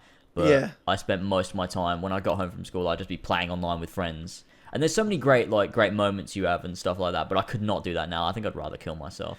Yeah, 100%. Same. If I'm playing a game, I want to sit down and chill out. And, exactly. This is my relaxing time. I work fucking hard. I want to relax. Oh god, if I want to, no. Like literally, it makes it annoys me even thinking about it. I would last thing I want to do. The last thing I want to do. And the only way I'd play a game, the only game I'd play with someone is like I'll sit down. I haven't done it in probably like 5 months. In my own house on my own couch. With Jared playing like Rocket League, and I don't play Rocket League, but he does, and I just would jump on, but we're just chatting shit next to each other. But I don't want to play any other game that I care about. Like if I want to play a game, I'm gonna play a story, or I'm gonna sit and listen to a podcast. It's just my relaxing time. It's my alone time. It's my calm down time. Whereas, I don't want to then talk to people and socialize. If I wanted to do that, I'd see them in person. I mean, you can't kill bosses in person with your mates. I mean, you can if you think about it. If you look at it with the right mindset. What boss am I going to beat with my mates? What boss am I going to beat with my mates? I don't know. I just have a lot of memories of I suppose a lot of my experiences playing multiplayer games with people was when I was a lot younger, playing Destiny 1 and sort of like Halo 3 and stuff like that, and Call of Duty, Minecraft, and fucking... all those different games. I played all of Destiny 2 pretty much solo. Destiny 2 wasn't very good at launch. Destiny 2 I like Destiny sick. 2. It was fucking a million times better than Destiny 1. I fucking hated... Base Destiny 1 is one of the worst piles of shit I've ever played in my life. Base Destiny 1 was bad. Yeah, it was what bad. An embarrassing pile of nothing that I paid full price for. It was just a pile of fucking nothing. Out, really, wasn't it? I didn't mind Taking King, but Destiny 2 was way better. Had an actual story. Yeah, way better. I loved Destiny 2. It did, but the overall gameplay components and raids were just so much weaker than the first game that I got to max rank in about a month, then left the game completely for like a year. But that's what I want. I don't have time to make a video game my full-time job, and that's what games like Destiny and Division are. I'm just gonna play the base game until I max level, and then I'm gonna fuck off forever. I'm never gonna play it again. I got to max level on base Destiny 2, and then I just fucked off. I'm like, my character looks exactly how I wanted to look. I had fun, and I'm done with this, and I will never play it again. And I have never played it again, but I had a great time, and I'll play the next game base. And then when I'm done with that, and I've played a normal amount of time, 30 to 50 hours of a normal game, and then I'll turn it off and never play it again because I don't have time. And I've got jobs. Yeah, I don't have time for another full-time job either. Like I used to play a lot of Destiny, but I stopped playing it because there's other more important things to sink hundreds of hours into. But making money. It's one like of those COD. things you need a lot of time for. Like COD, yeah, exactly. Get your life together. How old are you? It's actually ridiculous with fucking Destiny 2. I remember when that came out, and I spent hours upon hours. I was addicted to it. I was fucking. I remember one day I was playing it all evening and all through the night, doing fucking little, what are those called? Like the little random public events. Yeah. Just going from public event to public event, trying to get these like exotic weapons or whatever. And I remember I was on Discord, and then I fucking drove to McDonald's and got Ben some McDonald's, and then I got back and I was playing more Destiny, and then it was like you woke up at like 7 o'clock in the morning because you just like got up to go to the bathroom or something, and I was like, George, come on, Destiny 2, and then you came on Destiny 2, and I was still playing at 7 o'clock in the morning. We did the raid with Big Nasty Smoker. My God, classic. It was amazing. That guy, do you remember the guy that had a kid, and his kid kept talking to him when he was playing Destiny, and we were all doing the raid together. In multiplayer games that I fucking love. When you just meet random fucking cunts that are just crazy. I'll do it. Nah, no. I don't want to meet random fucking cunts. So I know everyone. Like, I know everyone I need to know, Halo George. days. I don't need to meet new people. I know everyone I need to know. There's a dude that I used to play Destiny 1 with, and he was like really fucking heavily Scottish. Like he had such a heavy Scottish accent, and he had a kid that we used to play with as well. As he was part of our clan, so was his kid, and we used to raid with his son. Why though? His son. Because we needed someone to do the raid with, and we had no one else. So it was like, let's fucking get this dude and his son in. You're two big YouTubers. You fucking have other people to do the raid with, you fucking idiots. Not at the time. I was about 15, so that was like a year after Destiny 1 came out. And I had about 900 subscribers. Okay, fair. But yeah, he used to. It was so funny because he used to basically fucking swear at his kid and telling him how shit he was at the game because he kept fucking up. But I bet that kid's gonna have a great adult life, huh? I bet he's gonna be super social and have a great adult life with lots of self-confidence. Oh yeah, no, it's obviously that's none of my business. But it was funny because you meet these fucking strange people. Like I don't care what the fuck he does to his son. Dude, why? That's so exhausting, man. I come from day at work and I'm like, let's go listen to a guy abuse his son while I play Destiny, and it's just like, it's those experiences that just what the fuck? It sounds exhausting, man. The thing though is, it just reminds me of like Halo 3, jumping on a multiplayer game when everyone's talking, you just meet these fucking characters. Yeah, and, like, the people are so great. weird, and like, and then you remember them. It's those Bungie games always do it for some reason. Yeah, it's like I remember these two brothers that I did my first raid with. They were fucking mental. They would just used to say the weirdest shit ever. Like when we were trying to kill the raid boss. But we finally... Dude, I have Clubhouse for that. I don't need to, go on multiplayer games for people to say weird shit. I've got McZ. Why would I need to go on Destiny for that? I suppose it was... I used to be incredibly like socially anxious when I was that age. So when Destiny 1 came out and I was like sort of going into... I find it so weird that you two are like that though. Why were you two ever socially anxious? I don't know. You're two confident people. You're both confident people.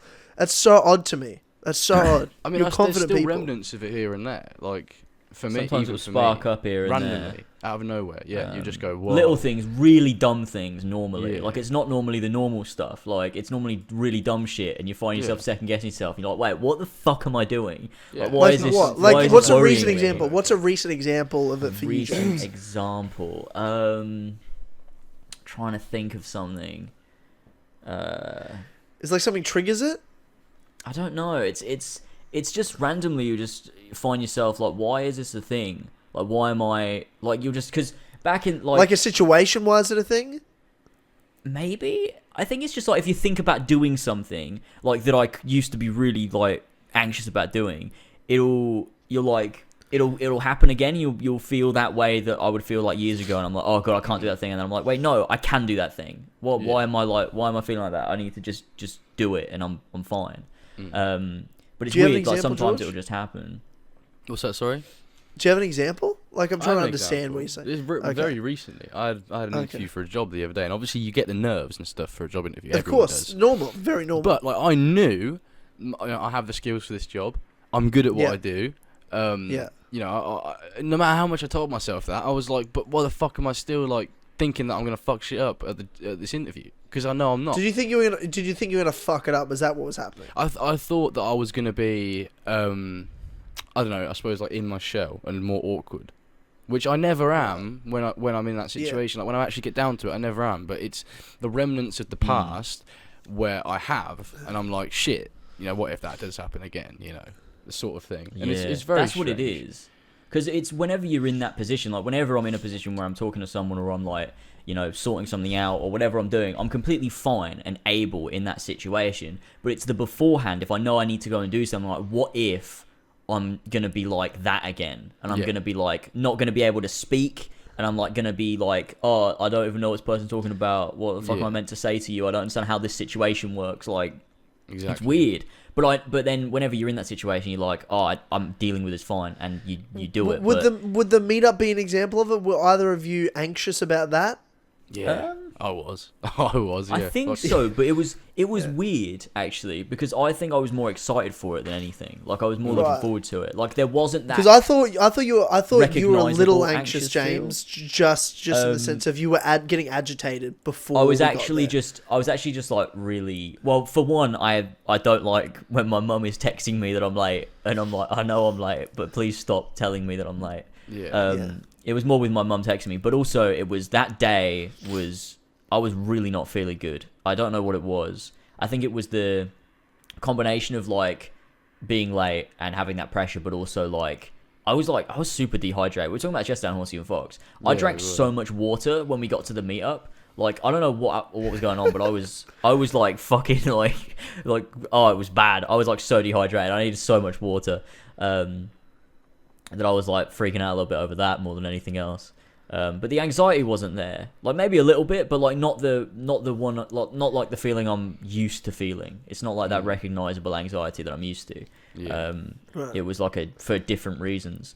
But it's like, I don't know, like sometimes, like if I need to make a phone call or something, it will sometimes spark up. I'm like, oh god, what if I fuck it up? What if I fuck up the phone call? Like, what if I don't hear what they say? I feel like calling anyone makes me like, oh, that's something I put off. I'm like, oh god, I don't want to call them. Like, what a pain in the ass. For me, it's just like dumb shit though, because it's like, to me, it's like, what if I mess up the phone call? Like, it's like dumb shit. I'm like, I know like, if I mess up the phone call. If I mishear someone, I can just say, oh, excuse me, I didn't hear you. Like, you know, that's easy. But in my head, I'm like, no, I can't do that. I can't do that. It's so fucking weird. Like, it's such a strange mindset, and it's like it's so weird to fall into it as well. Right. Like, I knew George was nervous going into the meetup because he was sweating and needed a shit so bad. Well, I don't know what that shit was. I think it's because I hadn't had a shit in like 2 days or something like that. But like, I was just like trying to get George to a bathroom as soon as I could.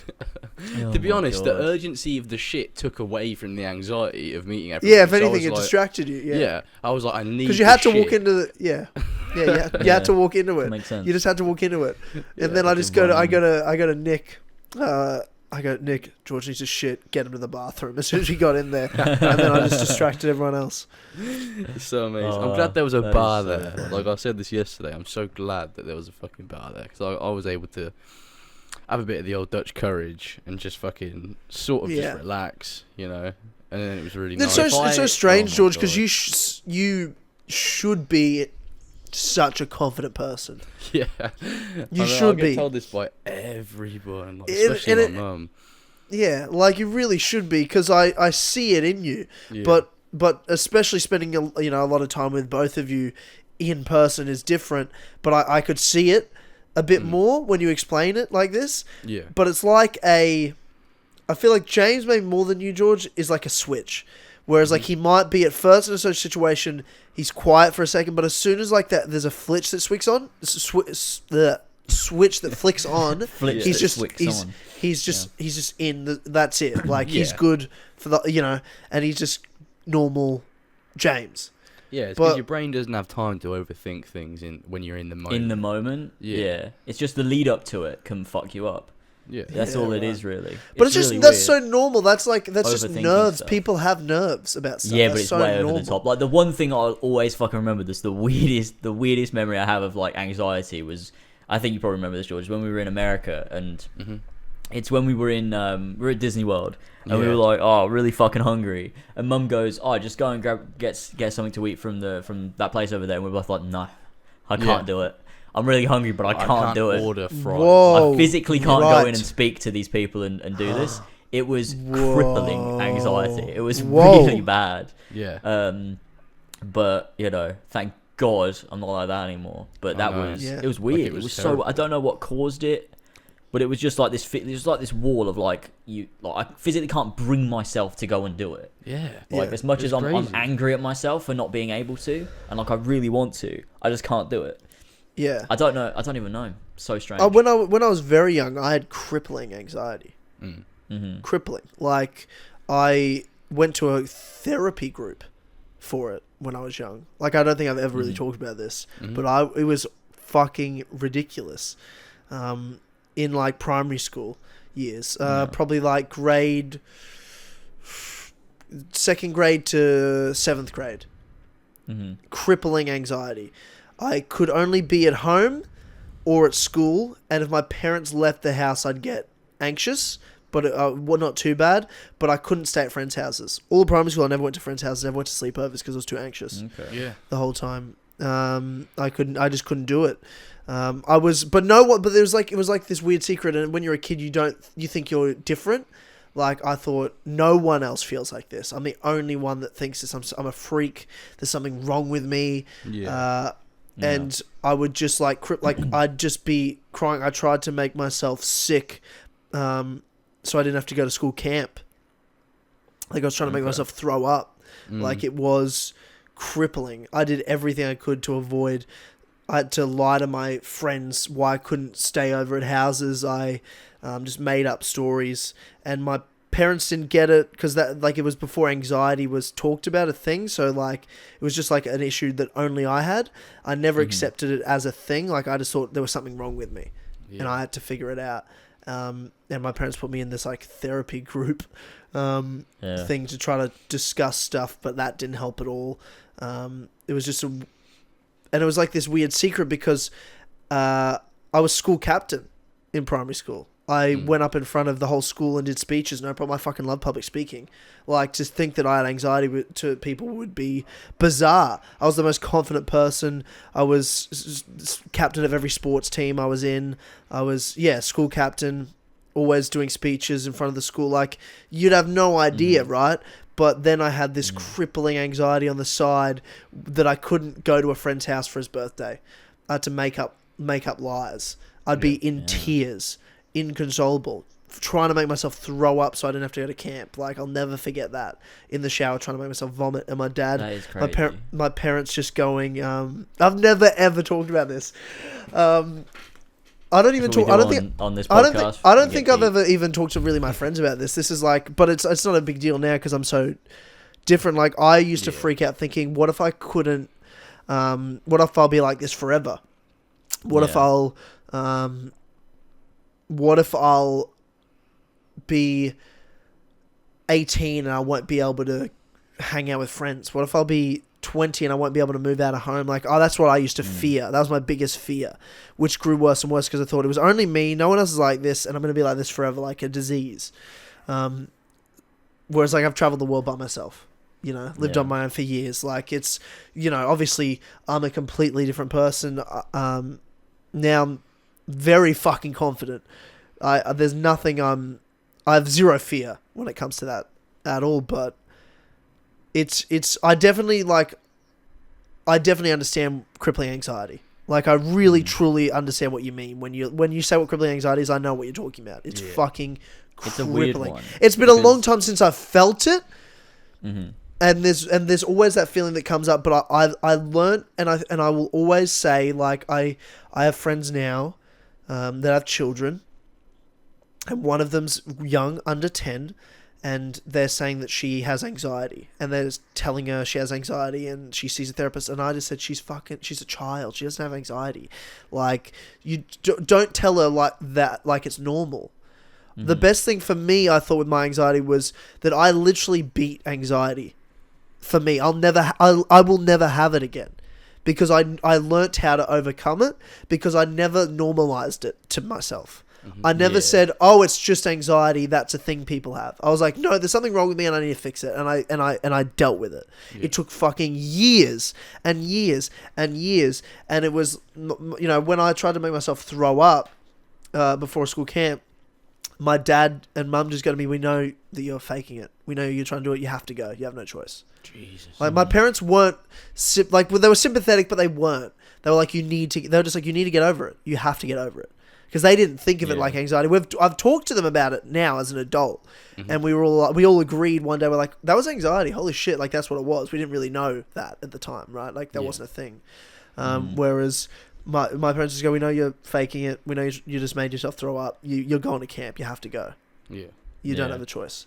And that's good though, because if you have someone it was good. Like, "Oh, it's all right. You've just got anxiety. That's just how you are." Like, you're never. Who would I be now? Who would I be now if my parents enabled it? Who would I be now if I wasn't forced to deal with it and forced into situations? I got to grade 8 my first year of high school, and we had a school camp second week of school, because it's like a getting to know you. Everyone's new to the school pretty much. Like, my school was prep to grade 12 in high school, but I only went there in high school. So half the kids only started then. So half the people knew each other, the other half are new. They want everyone to integrate, so they do this like camp for a week. And again, I tried to make myself sick before it. Parents forced me to go, and I went, and I was fine. I couldn't believe it. Like, I went there, and it was this school was amazing. My high school, I always say, like, saved my life. It changed my life. It was a private school, private Christian college, and it was a beautiful school with a beautiful culture to it. The teachers were so amazing. All the fucking students so amazing. Like, I went to 3 public schools for primary school. I dealt with fucking bullies. I dealt with all that shit, fights, all that shit for 7-8 years. So I get to the school, and the first day I'm struggling a little bit, a bit quiet.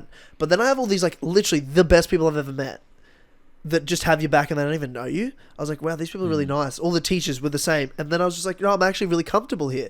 And then I dealt with this whole week at camp, and I didn't have any anxiety the whole time because I just felt comfortable in this situation. They made me feel so comfortable. And then I'm like, wow, this is really cool. And then all of a sudden I started going to friends' houses, and then I started sleeping over friends' houses. And by like 6 months into grade 8, I literally had no anxiety anymore. And I've probably had 3 glimpses of it again where you like start freaking out. When I was in LA last year, I felt this like the pit of my stomach, that feeling. It's like the preemptiveness of that crippling anxiety. And I was in LA, and I'd gotten there, and I'd spent the first day there. I was at my Airbnb, and I was just thinking, fuck, I'm all alone in LA. I don't know anyone. You have that starts on your head. I literally know no one anywhere within thousands of miles of me. The next person that I know is in New York, and then the UK after that. And I just was like, in my head, I'm like, oh, I can't wait to get to the UK, because then I'm like with friends and it'll be good. But it was just for like 5 minutes. I felt that feeling come up again, but I was able to just literally push it down and be like, shut the fuck up, Tyler. You're the fucking man. Like, what are you talking about? You can do anything. You can literally do anything. And then you just... It's when you sit alone and you're alone with those thoughts that it can creep up on you. But when you're just active and doing stuff, it's just not there. But yeah, that's a weird tangent I went on. I've never talked about that. It's just a weird one. It's a weird one. But I think a lot of people that listen to this can probably relate to it as well, and it probably helps to hear other people that have experienced it and are able to deal with it. So hopefully that's relatable to some people, I suppose. Yeah, I mean, my lesson to it is I truly believe anxiety and having anxiety is normal. Everyone gets it. I also truly believe anyone can beat it. It's not a fucking lifetime sentence if you've got crippling anxiety. And I'm not talking because everyone gets anxiety. Some people have crippling anxiety. I also truly believe I had an extreme case of crippling anxiety for years, but it's not a lifetime fucking sentence.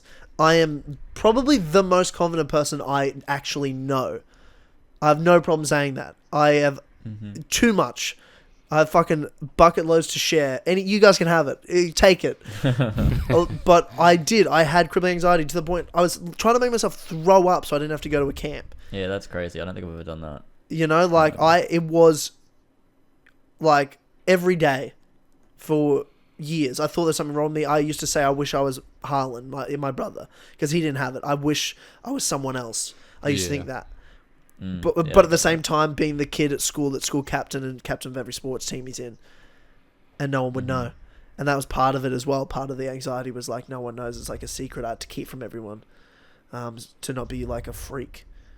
But you can beat it. You can fucking beat it. You've just got to face it. You can't enable yourself. You can't push yourself down. Put yourself out there, and you will find ways. Seek the uncomfortable, and you will become comfortable. Yeah, I was about to say the exact same thing. Like, if you know a situation makes you uncomfortable, go for it, because the more you feel uncomfortable in the long run, the less you will when doing it again. Yeah, exactly. That's how it is. And it is difficult. You just gotta push yourself. It can be so difficult to do that though, because your brain is telling you, no, this can't happen. Like, this is something that can't actually happen in this fucking realm of existence. Yeah, you can't do it because it's dangerous. It's almost like this fight or flight you get. Like, it is. Your brain is telling you, don't do that because it's dangerous. Like, it's almost like the same reaction you get to like going to like jump off a building or something. Yeah. It's this feeling of like, no, you can't do that. Like, you physically can't bring yourself to do that. Yeah. And so you just sometimes gotta try and push through that. And sometimes I think it helps if you have other people around to push you as well. Yeah. Because, or maybe not even to push you necessarily, but like if I'm on my own doing something, I could, like if I'm just by myself, I could very easily go to do something, feel that anxiety and not do it. But if I'm with somebody else, I can't do that because I'm going to look like a fucking retard. Like, exactly. I've got to do it. I've got to push myself and do it. And that helps if you're doing things with other people. Because you're like, well, I can't do this in front of this person. They'll be like, what the fuck's wrong with you? Like, what are you doing? That's a completely normal thing. Why are you, like, like scared or what's going on. So like if you're with someone else, you're like, no, okay, now I have to do it. Like I physically have to do it. I can't back out. And that helps you then get used to it, so that, you know, if you feel that on your own, you are able to push yourself and do it because you know you've done it like a million times before. It's weird. It's a fucking weird one because it is completely irrational. Yeah, it is completely irrational. And you know it's irrational, but you can't. Like, it's just this fucking mental block that you just have to keep trying to push past. Sometimes you start with smaller things, build your way up, and eventually be able to, you know... I mean, I'm not fucking crippled by it anymore. No. It can be debilitating, though. It really can be. It can limit a lot of people as well. Like for a time, though, right? Like, it limits you for a time. It limited me for a long time. If you let it. It really did. It really did limit me, and it got worse before it got better. It when I first started having it, I was in the 2nd grade. I was probably 8 years old. But I could still go to friends' houses at that point. I could still go to a sleepover here and there. But it, like, over the years, it got increasingly worse.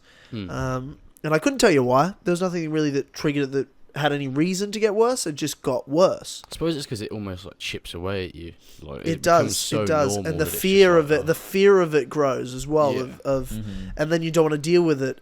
But I had parents that didn't enable me. I had parents that I hated it that they did it to me at the time, but I'm grateful now.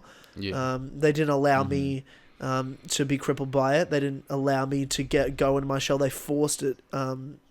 It's like a fucking curse, and they just fought against it for me in some ways by forcing me to deal with it. And then my high school I went to, also I give full credit to helping me out, change my life, save my life in that way. But I also wouldn't be who I was if I didn't deal with that growing up as well, because now seeking the uncomfortable to become comfortable is how I literally live my life. I want to do things that are super fucking hard now. I joined the military because I was like, that looks so fucking hard and scares the shit out of me. That's why I want to do it. I love martial arts and want to fight because I'm like, that's fucking terrifying. That's intense. That's hard. I want to achieve that. I like setting myself hard goals because I like to overcome it. That feeling of overcoming something difficult is amazing. And I don't think I'd be that way if I didn't overcome a crippling anxiety as a child. I don't think I would be that way. I think that's why I am like that, because that feeling of not feeling that way was so overwhelmingly beautiful. Like the feeling of staying over at my friend's house. I'll never forget, his name was Alex. And he was the first person at my high school. I just went over to his house, and he obviously at the time his parents didn't know this, he didn't know this. I think I might have talked to him years later about it, but I told him he was the first real friend I probably ever had in my life, because before then I didn't know if I really had real friends. I dealt with fucking a lot of bullies. I dealt with not really being able to be close to people because of my anxiety. But going to his house, and his family was so awesome, and I just felt so comfortable there. When he goes, "Oh, next time you come sleep over," and my mum looks at me and I go, "Yeah, I'd love to," and she just looks at me like, holy shit. Because I just was like, and that feeling I had of like, I'd actually legitimately love to come stay over at his house. I was like, that feeling, it's like a sense of freedom. I felt, it literally was like I felt in control. I felt free. I finally felt free, and I sat in the car with my mum afterwards, and she was so happy because years of me not being able to do stuff, and that Alex and his family are so I love them, and they're people that I was that meant a lot to me. It still mean a lot to me now, and Alex is still a good friend, dear friend of mine now as well. But it was his, going over to his house all the time. I used to go like once a week through the first couple of years of high school. That was like the first place I would go that I was like, I started beating it, right? And then all of a sudden, it didn't matter whose house it was. I didn't care. Like, I just felt free. I felt strong in myself. I knew how to deal with it. And then you learn those coping mechanisms, and then you keep doing it and doing it and doing it. The more you seclude yourself, the harder it's going to get. You can't just beat it once. You got to keep beating it every day. Yeah. Until it's second nature to beat it. Yeah. But yeah, that was fucking a deep conversation. That was. And I can't believe I admitted all that, to be honest, and talked about that. But yeah. Honestly, if you want more like that though, listen to Clubhouse. Yeah. We talk about all sorts of stuff. I think a discussion like that would probably be quite useful to people listening, though. I think that's... Yeah, I think so. I think a lot of people that watch our content probably struggle from similar things. Yeah, definitely. Especially in a community like this, all about gaming. Where the gamers being gamers. You know, gamers are used to it. That's what Yeah. gamers feel on a day-to-day basis. But no, I think it's probably pretty common in these sorts of communities where people do feel like that. I know people have talked about it before on Discord. People have had big, long conversations about it and stuff. And Yeah, for sure. You know, and I know both of you have talked about best. both of you have talked about it, you know, for years. Yeah. And I just feel like I've never really talked about it.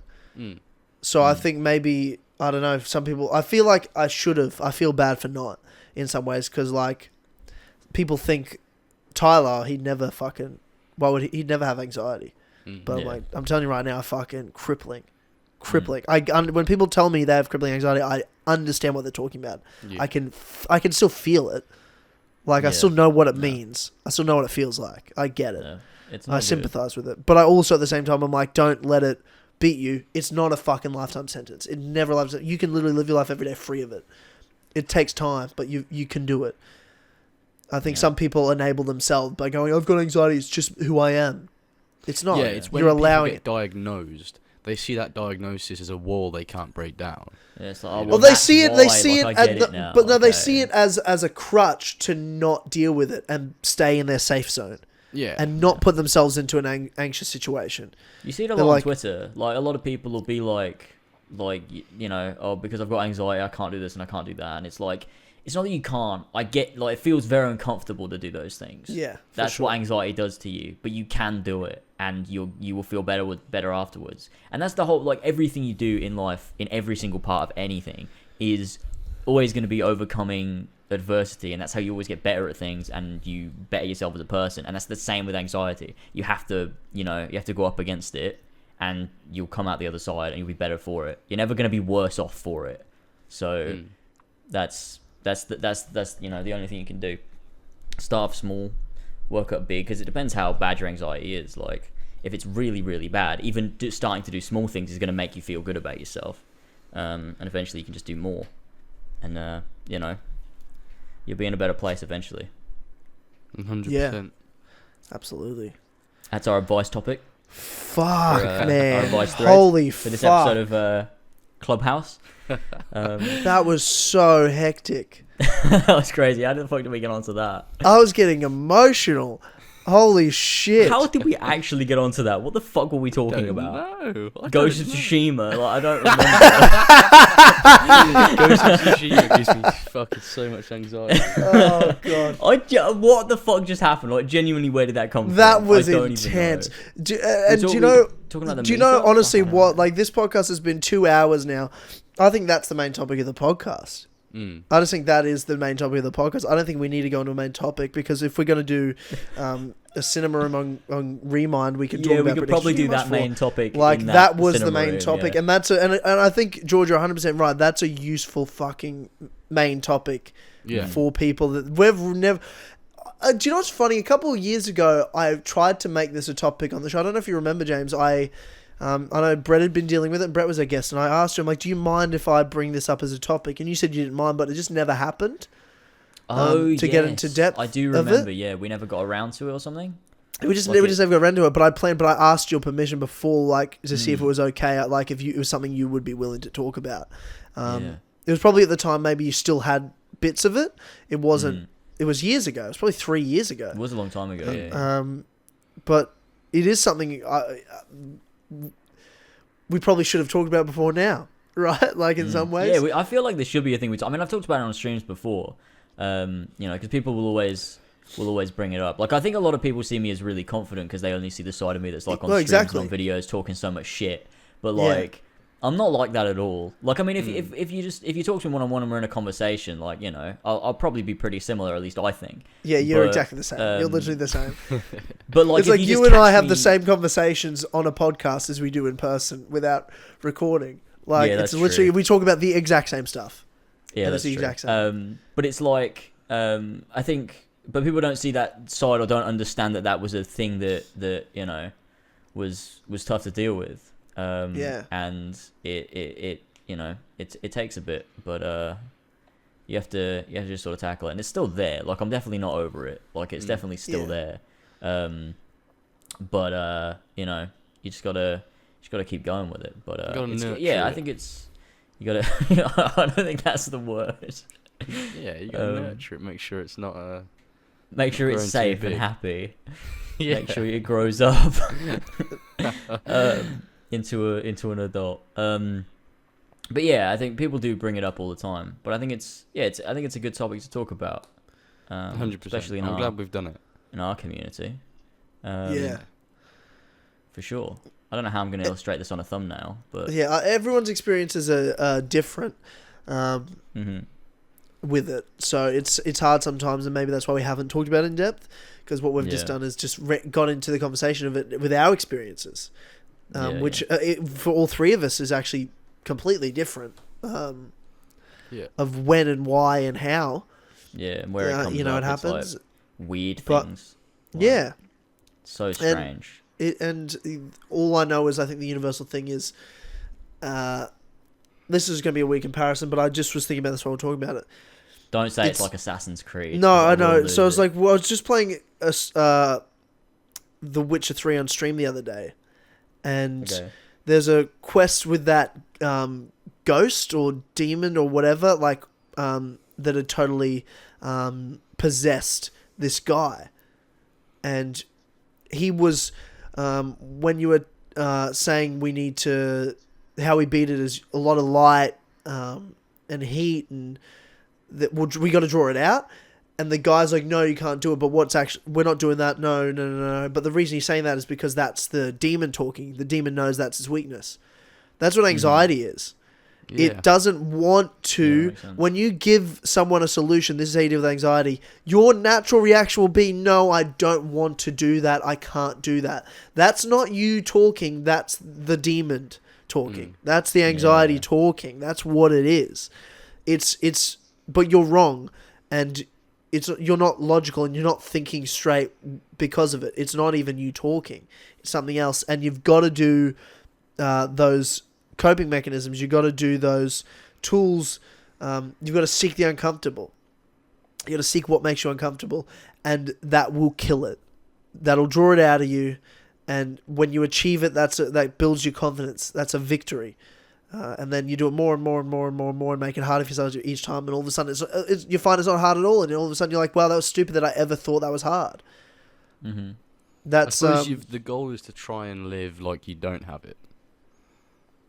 Which is how I live now. Yeah. I don't. Yeah. I do not have anxiety. I don't. I just don't. I get nervous like any normal person when something important's happening.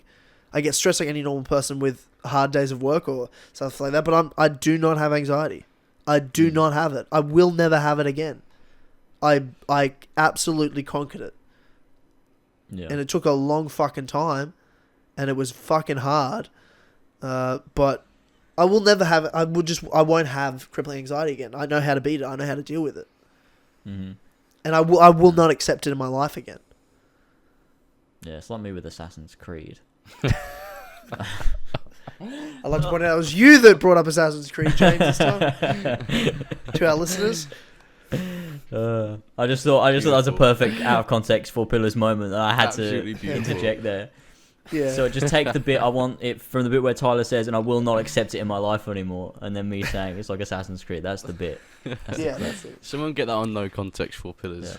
Yeah. Thank you, Zeke. And don't include this bit for we're sake. explaining Whatever it, you do, don't include this bit. Because this gives it context, you fucking idiot. Just that bit that I said. Just do that bit that I fucking said. If there is any more, I'm not having it. There's going to be a comeuppance, my friend, if there is any more. Mm-hmm. I just want him to clip that bit that you just said, explaining what he should do, and not the clip. That'll be way better. That'll be way better, because that's still out of context. That's funny. Yeah. But yeah, that was a fucking super intense topic of the show. It was indeed. Fucking hell. I don't think there's any point in getting to anything else. Like, whatever was on that list doesn't matter. Main topic doesn't matter. We'll talk about all that stuff one day. That was the As Always podcast where we talk about fucking anxiety. Wow. I think it had to happen this way. It had to happen naturally. It couldn't have just happened. We couldn't have planned that conversation. Like today, guys, we're going to sit down and we're going to talk about anxiety. Yeah, it sounds like a PSA. Like yeah. It had to be a natural process, I reckon, for it to be meaningful. Yeah. So that's good. But there we go, I guess. That's As Always Podcast 118. Coming in at just about 2 hours. Beautiful. Good shit. All right. Yeah, and I know both you boys know this.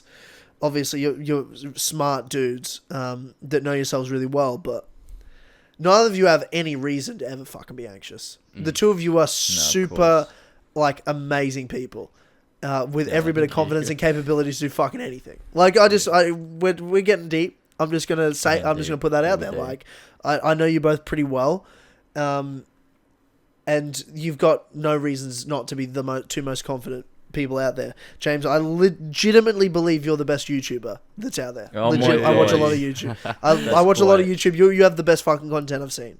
Yeah. Maybe Real Life Law is a bit better, but like you're second. But I fucking mean that. Like, you make the best content I've ever seen on YouTube. It's fucking incredible. It's fantastic. I really appreciate it because it's all I do. So. That's been a lot. And I think George is like he's like this paper thin wall away from being the most charismatic man alive. Like, I really do. He's just got this, like, I don't know what it is. I don't know what you got to do, George, but it's fucking right there. I see it in you. As you've got all this fucking charisma. You're so close to being the next Ubisoft protagonist. I think George will be the biggest lady killer I know if he just there's just this like little tiny thin paper wall he just needs to like lightly flick. He's just gonna rip, and he's all the charisma. He'll be a fucking lady killer. I can't wait. I can't wait. He'll get there. I'll get the lady killer perk on fucking Fallout. And it's gone. The women, they like random obscure gaming references, don't they? They do love it. They go, "Oh, he's a quirky nerd," and they love it. At least that's what they tell me on Twitter. I don't know if it works in real life or not. They do say that on Twitter, but whenever I make a gaming reference in real life, I get shunned. You know? It is weird, isn't it? It's almost like girls don't know what they want. It's like no one wants a soft nerd boy. What the fuck even is that? I hate women. This is turned into the most incel conversation I've ever heard. What the fuck? Dealing with our anxiety now. We hate women and they don't understand us. And they don't want me. Why does this fucking girl want me? I've got all these perks IRL. I've been nice to her, man. I have the lady killer perk on. I bow and kiss her feet. Charisma points. I carry her back to her locker every morning, and then she just goes and fucks some dude that's mean to her. I don't get it. And then calls me afterwards. She calls me afterwards and says, "Oh, she's wiping cum off her chest." That's what Joe does. Oh god! Podcast. Oh yeah, I forgot about that. Yeah, he does. He does do that. Oh shit! Yeah, he does. Yeah. No one knows who Joe is. Nobody knows what the fuck I just said. No one knows who Joe is. Yeah. No one knows who he is. Oh my god. Okay, I think it's time to wrap up now. Another wonderful As Always podcast, an unexpected As Always podcast, but amazing nonetheless. A surprise to be sure, but a welcome one. Okay, there we go. And then that's how you get the girls. Yeah. Big thank you to our Patreon producers. We got King Richard III, Damian, Josh Devillier, Olberik, DIDDLOTIC, Real Cinema in Hawkins, aka HBAT12, Seth, and honorary Patreon producer Ballsack47, the legend. Yeah. Thank you all so much for your continued support. You're bloody fantastic. And if you like what you're listening to here, and you're like, I just need more of this podcast because this has been a blast, then you can go head over to patreon.com/asalways, and there is a whole world to explore. Almost 100 podcasts we're coming up on off the Clubhouse podcast, and it is the best podcast that exists out there. We talk about so much shit. It's a great fucking time. So that's somewhere you're going to want to go if you just need more of this, because that's exactly what it's going to give you, and it's just $1 a month. That's all it is, and you get access to that every second week, as well as a week's early access to the Cinema Room podcast, as well as 24 hours early access to any big projects me and Tyler do, such as my Horizon video I just put out, and Tyler's bloody History of Assassins video, things like that. When we have these bigger videos that we're working on, they'll be out 24 hours early on Patreon. So that's somewhere you can go to get all of that stuff. It's really worth it, and it helps support us. And we're trying to hit our goal of 200 patrons this month in March, and we're 12 away. So join, help us out. I'm sure you'll have a blast over there. To thank everybody pledging $5 or more, we have got King Richard III, Damian, Josh Devillier, Olberik, DIDDLOTIC, Real Cinema Ian Hawkins, aka HBark12, Seth, Bullsack 47, Casey Wood, Pink Flame 313, Tony the Tarbiter's Pasty Denis, Adam Sundling, Alfie Rowsell, Jamie Brown, Jesper Olsen, Lumistrad, Mario for 380, Cock, KEMOSABE Gamer, CREAMPIES, Olly Hodges, The Creed, Josh J. Anderson, Brendan BQ Overlord, RAVJAI, Summer Dylan, Diogo, Benedict Parker Returns, Gwen Hughes, 2018, 1998, 20, Max H, Gene is doing bits in the coal mines, Owen Brayne, Zeek Collins, Son of a Bitch Ogeaidogo, Harrissey Batassassin, Noah Watts, Furious Coco, Sab2557, Nick Miller, the ACMJS, Radok, Casper Coral, Smexy Dog, Lewis, Kassassin, S. Jaws, Emil Catborg, Joshua Mora, Walshy, Ginkgo Swag, Malha is Chunky Boy, Master Bass, Ashton is on hashtag Team T-Bone, Conversations objectively worse than As Always Entertainment, Joe the Sex Boy Smith, Joe aka Founded Scarab, Evan Brown, Iron Rod, Luca, Alfie Robert, Brian Ford, That's How It Be Sometimes, Fishy, Ben Fryer, Team Anna Travis, Billy, the Team Tournament Captain Robinson, and Baby Boy. Thank you all so much for continuing support. You're all bloody fantastic, and I just hope that list continues to grow. You can get on it for $5 if you're wondering, anyone. Well worth it in my opinion, because you get to hear us say your voice every time we do one of these. Say your voice. There you go. Say your voice. Yeah. Get to hear us say your voice. It's a beautiful list. It is fucking is growing and growing. It is growing. God. I remember I listened to the first episode of Clubhouse the other day, and we read the list, and it's literally 3 names. Holy shit! That's so weird. Which was so weird. So crazy, man. That's just how much it's grown, and we thank all of you so much. You're bloody wonderful people. Except for McZed, you're awful. Yeah, you're a bad person. You know, but we love you. We love you anyway. Yeah, yeah. But you're an awful person, aware, obviously, you know, and you know that. And you know that. You're no good. But there it is. All right, thank you for joining us, gamers. Thank you for joining us, George. It's been a blast. Yeah, it's been fantastic. It has been a fucking blast. And we'll see everybody in a week's time for Clubhouse on Patreon, as well as the public episode of Cinema Room coming out in a week's time, which will be on You Season 2, which is currently right now, on Patreon, early access. So if you want to listen to it early, that's what's out right now. Phenomenal. And that's it for the podcast. We'll see you all next time, boys. Catch you later. Bye-bye. Is there no one else saying bye? See you later. Goodbye. No? Okay. That was... Alright. Never mind.